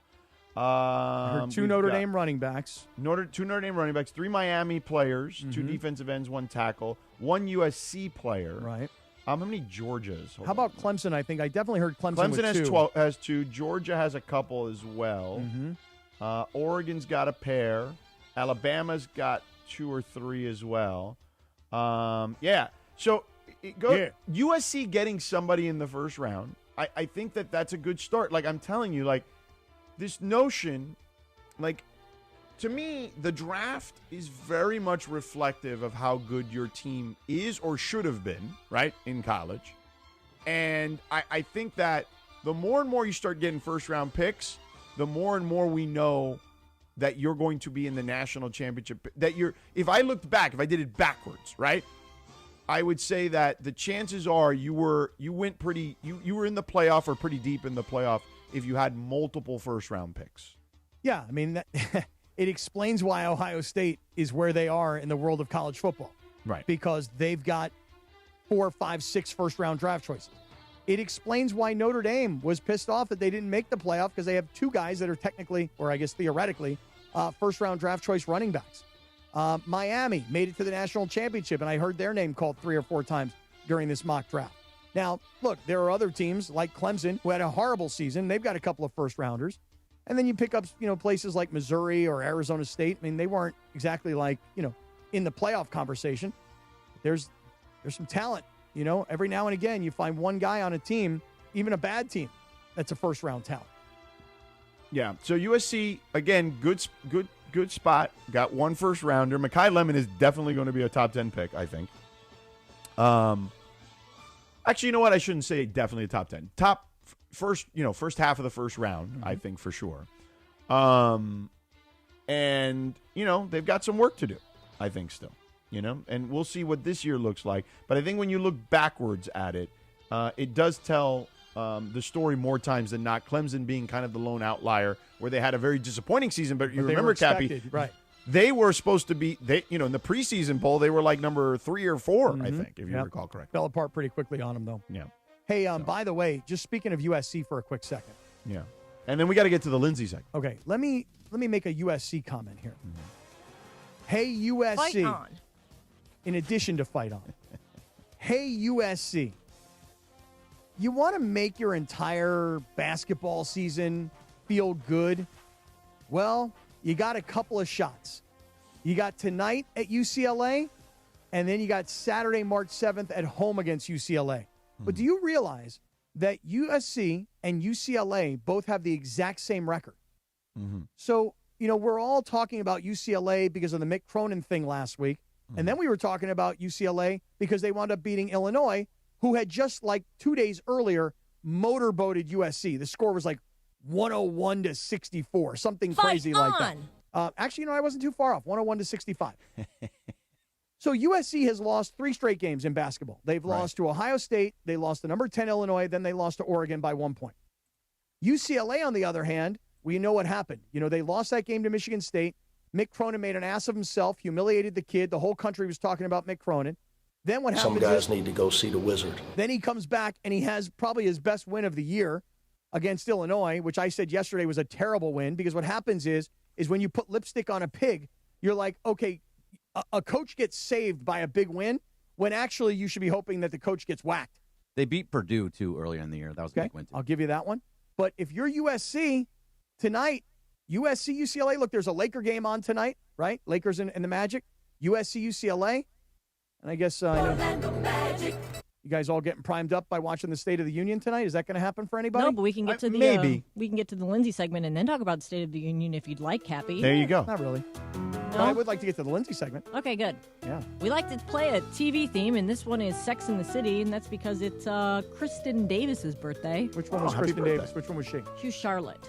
Oh, Which really? one's Charlotte? Charlotte the one Charlotte was the prude. Yeah, the brown hair okay. and the little dog. Okay. What's the hot remember. one? What's the one that'll do it with anybody? Samantha? Oh yeah, she's hot. Do it with anybody. She'll Loved do her. it with anybody. That's how you know her. Loved her. What was the one with the short hair and like red hair? Yeah.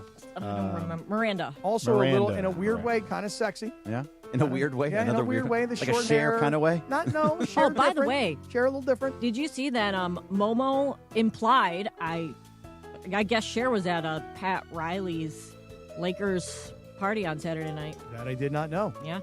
Well, Ramona said Not there was surprised. one. By the way, Cappy, our computers are definitely listening to us. I just got some sort of email for Whip. Really, an email? I swear to God, I will show it to you. Not even an ad. Well, like an ad in my Gmail. Wow, gotcha. And watch me, nay, yeah. Did you look up Whip when he was talking about it? I did. So then that's why. That's why, yeah.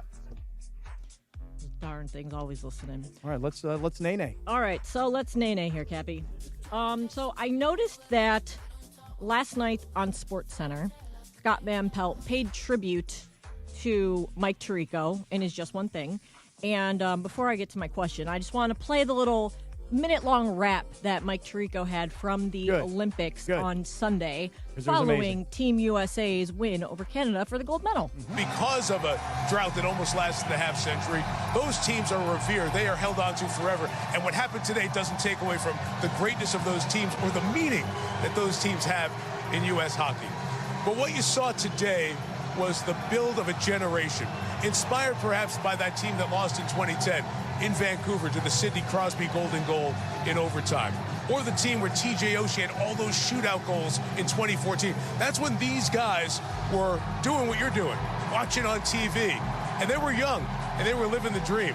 So for all the young people out there, not just the hockey, but all the Olympics you've watched, those dreams are formed now. Go chase them and go get them. Because our country loves sports, and it brings us together unlike anything else. And if you didn't know that, and if you haven't been watching the last 2 weeks, you saw it in Team USA Hockey, winning the gold over their arch rival Canada here in Milan to wrap up these 25th Olympic Winter Games. Kind of gave me goosebumps. I don't know about you guys. Great. It was actually a beautiful thing where Mike really captured the moment. He really brought together not just what we had just witnessed, but really the comment about the Olympics overall. And my favorite part of what Mike said, I'm literally getting chills thinking about it, is he's right. You're watching this, whether it's hockey or snowboarding, or you today say, you know what, I think I can do the luge. I don't know. I think I could be an ice skater. Go chase your dreams, because that's what all these Olympians did. You know, they really did. I mean, and again, I know most of these guys, at least in hockey, they're professionals. They make a lot of money. They're in the NHL. They're on the biggest stage. But it's that snowboard guy. It's that giant slalom skier that no one knows who they are. Or the women's curler who's a dentist full time. Right. Or the ice skater who, quit when she was 13 or 16 rather, and then she came back and she wasn't chasing Olympic glory. She was doing something really personal, but that turned into Olympic glory. And I thought Tirico really did a great job. Go chase your dreams, no matter who you are, where you are, what you are today. Freaking go chase your dreams. Great advice. Do you think that he had that planned or that was an impromptu? I don't think he had it written down. I do think it was impromptu. Which is amazing. I do think that it was not on a teleprompter. I think he probably thought about it. He was like ahead of time. He Like he wasn't thought reading about it. it. I don't think it was on the teleprompter, to Gabby's point, but I'm sure he thought about what he would say. Yeah, and listen, I know he's getting a lot of love. This isn't a radio show. He's not winging it. You know what I mean? They're Well, definitely still, discussing. If that was off the top of his head, that's amazing that it did. And even if he thought about it, it doesn't take anything away from it. I just, I'm curious to always, when people have moments like that, if that was something they thought of beforehand or it just comes off the top of their head. I would, if I had to guess, I'm kind of with George. I'm sure he put some thought into what am I going to say as I wrap things up, and what am I going to say if the U.S. wins? What might I say if Canada wins? But I don't think it was written. I don't think it was on a prompter. I think that it was very in the moment, sort of stream of consciousness. I thought it was impromptu, but thought about. But listen, Mike Tirico's great. I'm not saying that, Jim Nance or Bob Costas or anybody else might not have also been able to do a great job. It's just that Tirico, what I'm fascinated by is to go from the Super Bowl, do the Olympic coverage of what's going on from the Super Bowl field, then haul ass over to Italy. And I don't know about you, George, but watching Tirico throughout the Olympics, I was surprised. He never got sick. He never had a cold. He never had a stuffy nose. I mean, do you remember poor Bob had pink eye that one year? He never got pink eye. Right. He always looked super sharp. I mean, NBC must have done such a tremendous job of managing him and his schedule and preparing him. Yeah. And he's the top of the list right now in terms of sports broadcasting. So to your point, he's getting a lot of love. And like I said, he was given a shout out by Scott Van Pelt, who did his one big thing for him yesterday. And he said what he did on Sunday in that speech, I believe, moves him to a place occupied by one person in our business, him. And then I saw, I think it was Sports Business Journal story that said, will Mike Tirico be the last of his kind? In that sense where he's able to do all of the things and do it so well. I don't think so. You don't? No, I do. Okay. I think that let's debate. I think that and here's why. Because I think that networks would prefer to. I'm not saying. I don't think it's going to be the norm to have one person do everything. I think they're going to want to split those things up. It's more cost effective to do it that way. And I also think from an ego standpoint, it's easier to give people just, break up things as opposed to, hey, you get a little of this, you get a little of that. You satisfy multiple people on your staffs doing it that way. I think the tradition of one person doing that stuff is slowly going to erode. No disagreement. I think you're right in terms of networks, egos, multiple people, et cetera, et cetera. But I guess my answer to your question, Lindsay, is I don't think that Mike Tirico is talented in a different way that we won't see other talents like him. In other words, like I'm going to tell you this. I think that in the next 10 years, we will see another person who pitches and hits in Major League Baseball. I don't think that Shohei Ohtani is one of one. He is for now. But I think that as people's perceptions change, they'll go, you know what? This guy's our best pitcher. He's also our best hitter. Why are we telling him he can only be one or the other? I think in the future, there'll be more guys who do both disciplines. Maybe I'll be proven wrong. But my point is that there are plenty of other broadcasters, male and female, that can be really, really, really great like Mike Tirico was. Well, I think Noah Eagle's probably the one guy in line because he's so young still at 29 years old that could probably be that, but like at NBC specifically. But I don't see a ton of those guys is what I would say. Well, yeah, and as good as Bob Costas is, I think that Mike Tirico, for me, takes the cake. And he's my favorite. I thought Mike was great. I thought he was really terrific. Really enjoyed him. Yeah, I mean, look, here's what I would say. I think Mike is excellent. I think Bob is the gold standard of what that job was. Like Bob, I mean, Tirico will tell you Bob was his inspiration. You know what I'm saying? So, yeah, like I hate to have to Yeah, you don't have to choose. Knocking one because right. Like that's what happens, right? By the way, did you guys see? I'll have to find the clip. I forgot to grab it yesterday. Bob Costas on Sunday night, like when they went to Sunday night NBA, and he was like holding down the court. He was like, well, everybody's still in Milan over there doing the Olympics, but sometimes they have other people on the bench, right? Like me to dust off the mothballs. Yeah.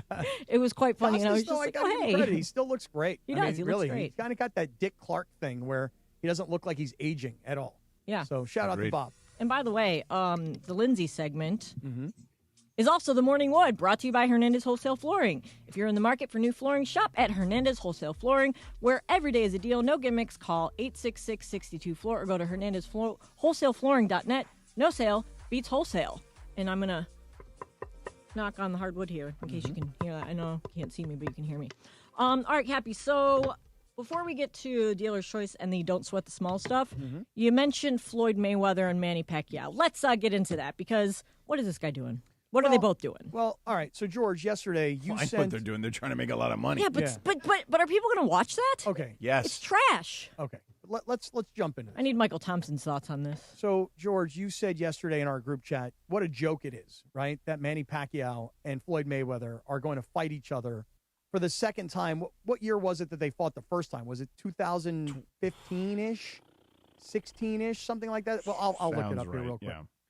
So, I think a lot of people are going to rip the sport of boxing. 2015. So it's been, 11 years since these two guys fought. Now, I'm going to ask you guys all a question. Everybody here. George, what do you remember from the Mayweather-Pacquiao fight in 2015? Not a ton, to be honest with you. Good. Thank you. How about you, Bergie? You remember anything from that fight? I kind of remember he was just really defensive like he always is. Okay. Doesn't really, he just the jab. Brianna, I know you're a boxing fan. Yeah. What do you remember from that fight? You want the honest truth? Yeah. It was boring. It was boring. Two, there used to be a Hooters across the street.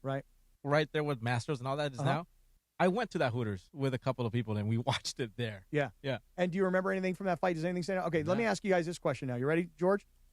Let me ask you, Hagler-Hearns in probably 1982 or 3, what do you remember from Hagler-Hearns? I wasn't alive. Well, I was so young. I mean, I've seen the fight afterwards. I actually remember more Leonard Hagler than I would Hagler-Hearns. Okay. All right, let me ask you another one. Because 87, I was 9 years old, so I could at least have a vague recollection of that fight, more so than Hagler-Hearns. Most of you guys who are listening who are my age, when I say Hagler-Hearns, you know what you guys all think of? The same thing I think of. Well, war. These guys went to war in the first round. They were going. Somebody could die in the first round. What do you remember about Sugar Ray Leonard and Manos de Piedras? Oh, yeah. No Mas. You Yeah. remember No Mas? Yeah. Here's my point.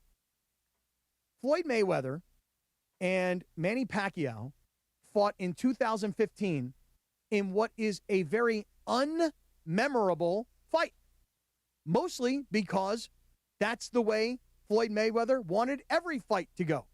I stopped watching Floyd Mayweather fights and stopped paying for Floyd Mayweather fights because they sucked. They were boring.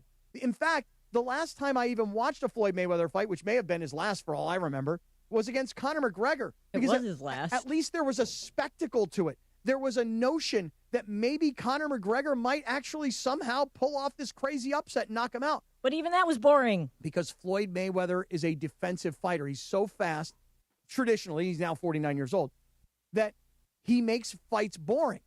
Now, some people like a football team that runs the ball all day long. It's boring as hell, but they win. Some people like the way Floyd Mayweather fought. I found it to be incredibly boring. So here's the thing about this fight that's going to happen in the Sphere. Is it a fight, really? Or is it a show? Because in the Sphere, they put on shows. In arenas, they put on boxing matches and sporting events. To me, this is a way to take two guys who have big names still to this day, put them in a ring, and experiment with what could a boxing match be in the Sphere. Well, let's do it with these two guys and find out what happens. And you said it earlier, George. Both of these guys are going to make a ton of money. They're both going to get paid, but nobody's going to get hit. It's going to be boring as hell. Everybody who goes to the Sphere is going to go, I don't know about the fight, but the visuals were all really cool.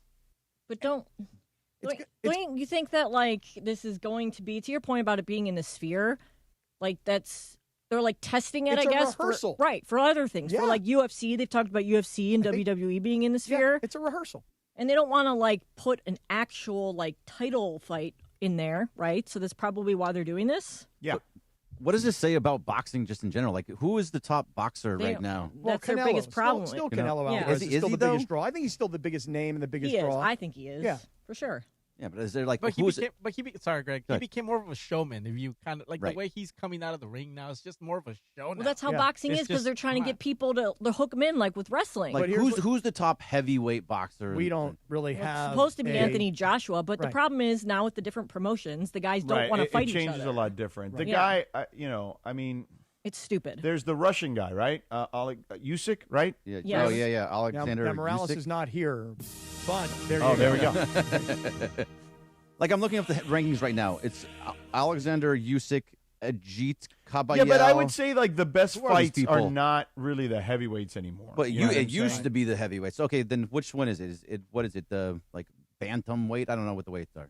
I'm not I sure would say what- like kind of the welterweights. Yeah, or the, whatever you know, 147 like is. Like The Ryan 150s Garcia will is a stick- champion yeah. in one of the welterweight classes, isn't he? Yeah. That's right. Yeah. This weekend he got it done. The last time I was Shakur interested. Stevenson, Oh, yeah. is a very talented fighter. But right, these guys, boxing is just in a weird place where it just doesn't sell. But I don't think that this is a knock on the sport of boxing, Bergie. I really don't. I do, because they don't have a star that they can Right. really sell. Is there American that's so good? Well, they have like Anthony Joshua, which versus Deontay Wilder was supposed to happen, and it never happened because of the promotions garbage, and they can't agree to who's like what the stakes are and everything, because there's different belts. I think it's a conundrum that they don't have somebody. There was always 3. Now there's 4, and then the promotional aspect I think is a much bigger thing than the belts. Yeah. You know what I'm saying? Right. Than the different. Who is the promoter, and who can they get to fight on their card? Correct. And how much money does the fighter And get where's if they're it not gonna in control, air? and so on. But I will just, again, for me, I'm not looking at Pacquiao versus Mayweather as a boxing problem. I'm looking at this not even as a boxing match. I'm looking at it as a show in the Sphere. If this were a big-time boxing match and everybody wanted to see it, guess what? It'd be the first weekend of May. Okay? That's when Canelo fights. It's the same day as the Kentucky Derby every year, big fight in Vegas. This is in September. This is a show. Although September has also historically been a big month for them. Okay? This is a show inside the Sphere. Hey, let's all see what happens when we put a boxing ring in the Sphere. And then it's not just like people are going to walk in and go, hey, look, there's a boxing match. They're going to be watching from the upper deck up on the Sphere. They're not going to be looking down because you won't even be able to see those guys. Believe me, I was just at the Eagles, okay? I sat in the 300 section. I saw the band. I heard the band. But it was all the visuals on the Sphere that made the show. If you get closer down, where I was for U2 when I was in the 100 section, that was a very band-centric show. I was very locked in on the band. But I wasn't as locked in on all the visuals. When you're up higher at the Sphere, it's much more about the visuals of the show. So, listen, I wouldn't pay 5 cents to watch Floyd Mayweather fight because he's that boring. And by the way, I see him all the time. But if you have Netflix, you'll be able to watch it for free. Okay, well, then I'll watch it because I don't have to pay the 5 cents. As long as it doesn't crash. Is any of this true? So Tony's Picks in the YouTube chat says, I don't follow boxing that much. Pandemic ruined boxing because fighters got out of shape who were rising in the business. Well, I don't know. I think it and happened also the before other that. one, good boxer, and Ron Mexico says good boxers have MMA now to go to, so you don't have to just box. So the talent pool is less. But now, they don't too. pay guys in UFC and like MMA. I don't know. I'm just asking questions. I'll 'cause tell I you a lot this, of money to box. As far as getting out of shape, fighters get done with fights. They fight at 147. They weigh in at 147. They show up the next day at 160, okay? And then they walk around at 185, 190. And then they decide, hey, I'm fighting in September. I guess I got to start doing my road work. I got to start watching what I eat a little bit. And the next thing you know, a guy who's walking around at 180, 185 is down to 150. It happens in the snap of a finger. Getting out of shape is not the reason. Yeah, it happened before that, I think. Probably in Mike Tyson and, even this fight, the original 2015 Mayweather-Pacquiao, which Mayweather is fighting Mike Tyson in an exhibition this summer, right? Oh, God. In July? God, I would love for Mike to just knock his block off, but he won't even be able to touch him. Yeah. Mike will not even go near him. Is this one at the Sphere going to be sanctioned? I don't know. It's in Vegas, so I'm guessing probably. so. The Nevada State Athletic Commission? I don't know. Those I'm guys are going to guessing need so. to be juiced up, no? You'd think. I don't know. All right. Listen, all I know is this. To me, it's not a boxing match. It's a show. So I'm not as offended as everybody else is. I'm not offended. I just think it's weak. Lame. All right. Time for the Don't Sweat the Small Stuff calendar of the day. Tuesday, February 24th. Make peace with your mistakes. Mistakes offer us the continual opportunity to learn and evolve. Without them, there would be no growth, no reason to change. Let that sit with you. That just kind of sink in a little bit, huh? Yeah, it's a nice brief one. Very, needs no more. By the way, Beto is texting me and says this is a real fight. So meaning it must be really sanctioned. Oof. Hey, look, I'm 49 years old. I still love to fight. I'm going to get in there and not get hit, not do any hitting, and make a bunch of money. I'm 41 years old. And I think something cooler that I would much rather watch than the Pacquiao-Mayweather fight. Is? And I love the people at Netflix, don't get me wrong. But What would you like to watch? Heat 2 with Christian Bale and Leonardo DiCaprio. Christian Bale has revealed he's going to be part of the Heat 2 cast. Okay. All right. Well, if it's on the same night as the Pacquiao. Well, it's not because the movie still needs to be made. Oh, they got to make it. They got to hurry it up. Let's go, people. Let's go. Hustle this thing up. Got to get it in by September. Give people an option. All right, Cappy, real quick before you get to the dealer's choice. If you're injured in an accident, call Jacob, 800-345-6789. That's 800-345-6789, or call jacob.com. Free consultation, no obligation case review, and you don't pay unless he wins. Call Jacob at 800-345-6789, or call jacob.com. How hard do you think it is for everybody else on this radio station who does Jacob spots to not do the 6, 7? Because they all want to do it. Do they do it? They won't do it. No. Nobody else is going to do it. No, they don't do because everybody will be like, that's a Sedano and Cap thing. But it is so catchy. It's so hard not to. 3-2. 3-2. Are we ready for? Okay, here we go. Great. Here we go. Dealer's choice. Here we go. Dealer's choice. So, dealer's choice. I'm gonna make this somewhat brief here. And Briones, tell me when you're ready to play the closing music, because the closing music is an important part of Don't Sweat the Small Stuff. Don't forget, Cappy, that of the Dealer's Choice is brought to you by Seller's Advantage. Right. Tell us more. Want to sell your house? Before you call an agent, call Seller's Advantage. They'll buy it as is with a competitive cash offer. No repairs needed. They make selling easy. Call 800-390-AS-IS for a no-obligation offer or visit sellersadvantage.com. So yesterday, Chris kept calling Monday a Michael McDonald Monday because Michael McDonald had sung the national anthem on Sunday night at the Laker game or Sunday afternoon for the Pat Riley statue, right? I had one interaction with Michael McDonald. One interaction. Did he bring it in? He did, but it was mostly because I brought it all over him. He didn't say bring it to me. I kind of jumped on him. Here's the quick story. So this is way back.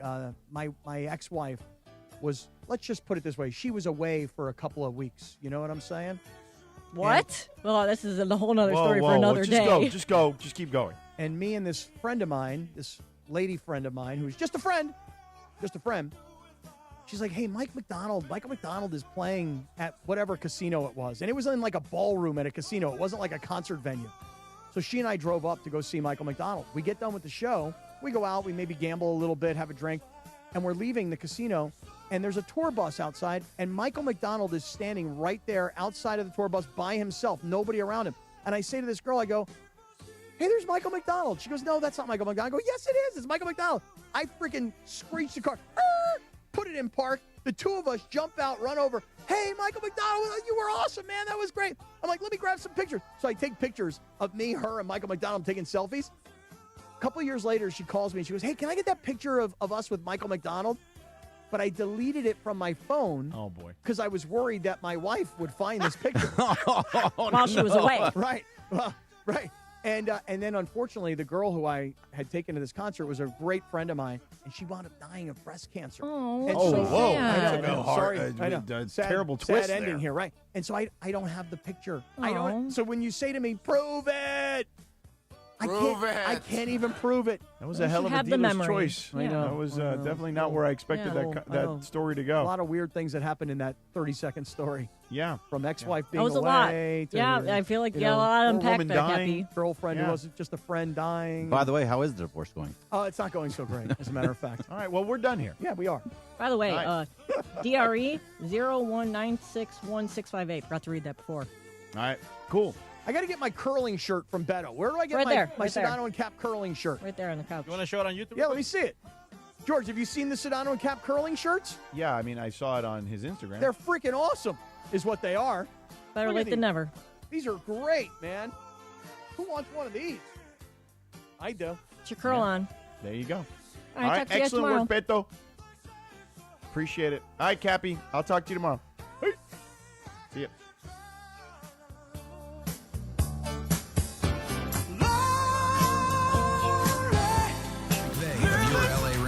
The Rams play here. KSPN, Los Angeles. 710 ESPN. A good karma brands radio station. Rich Eisen Show. Hey, everybody. Can't get enough of the Rich Eisen Show? You're in luck. You can find us everywhere. Watch us weekdays on Disney Plus from noon to 3 Eastern. Miss the show? We've got a podcast so you can listen anytime. But here's the best part. Our YouTube channel. Subscribe at youtube.com/Rich Eisen Show and you'll never miss a moment.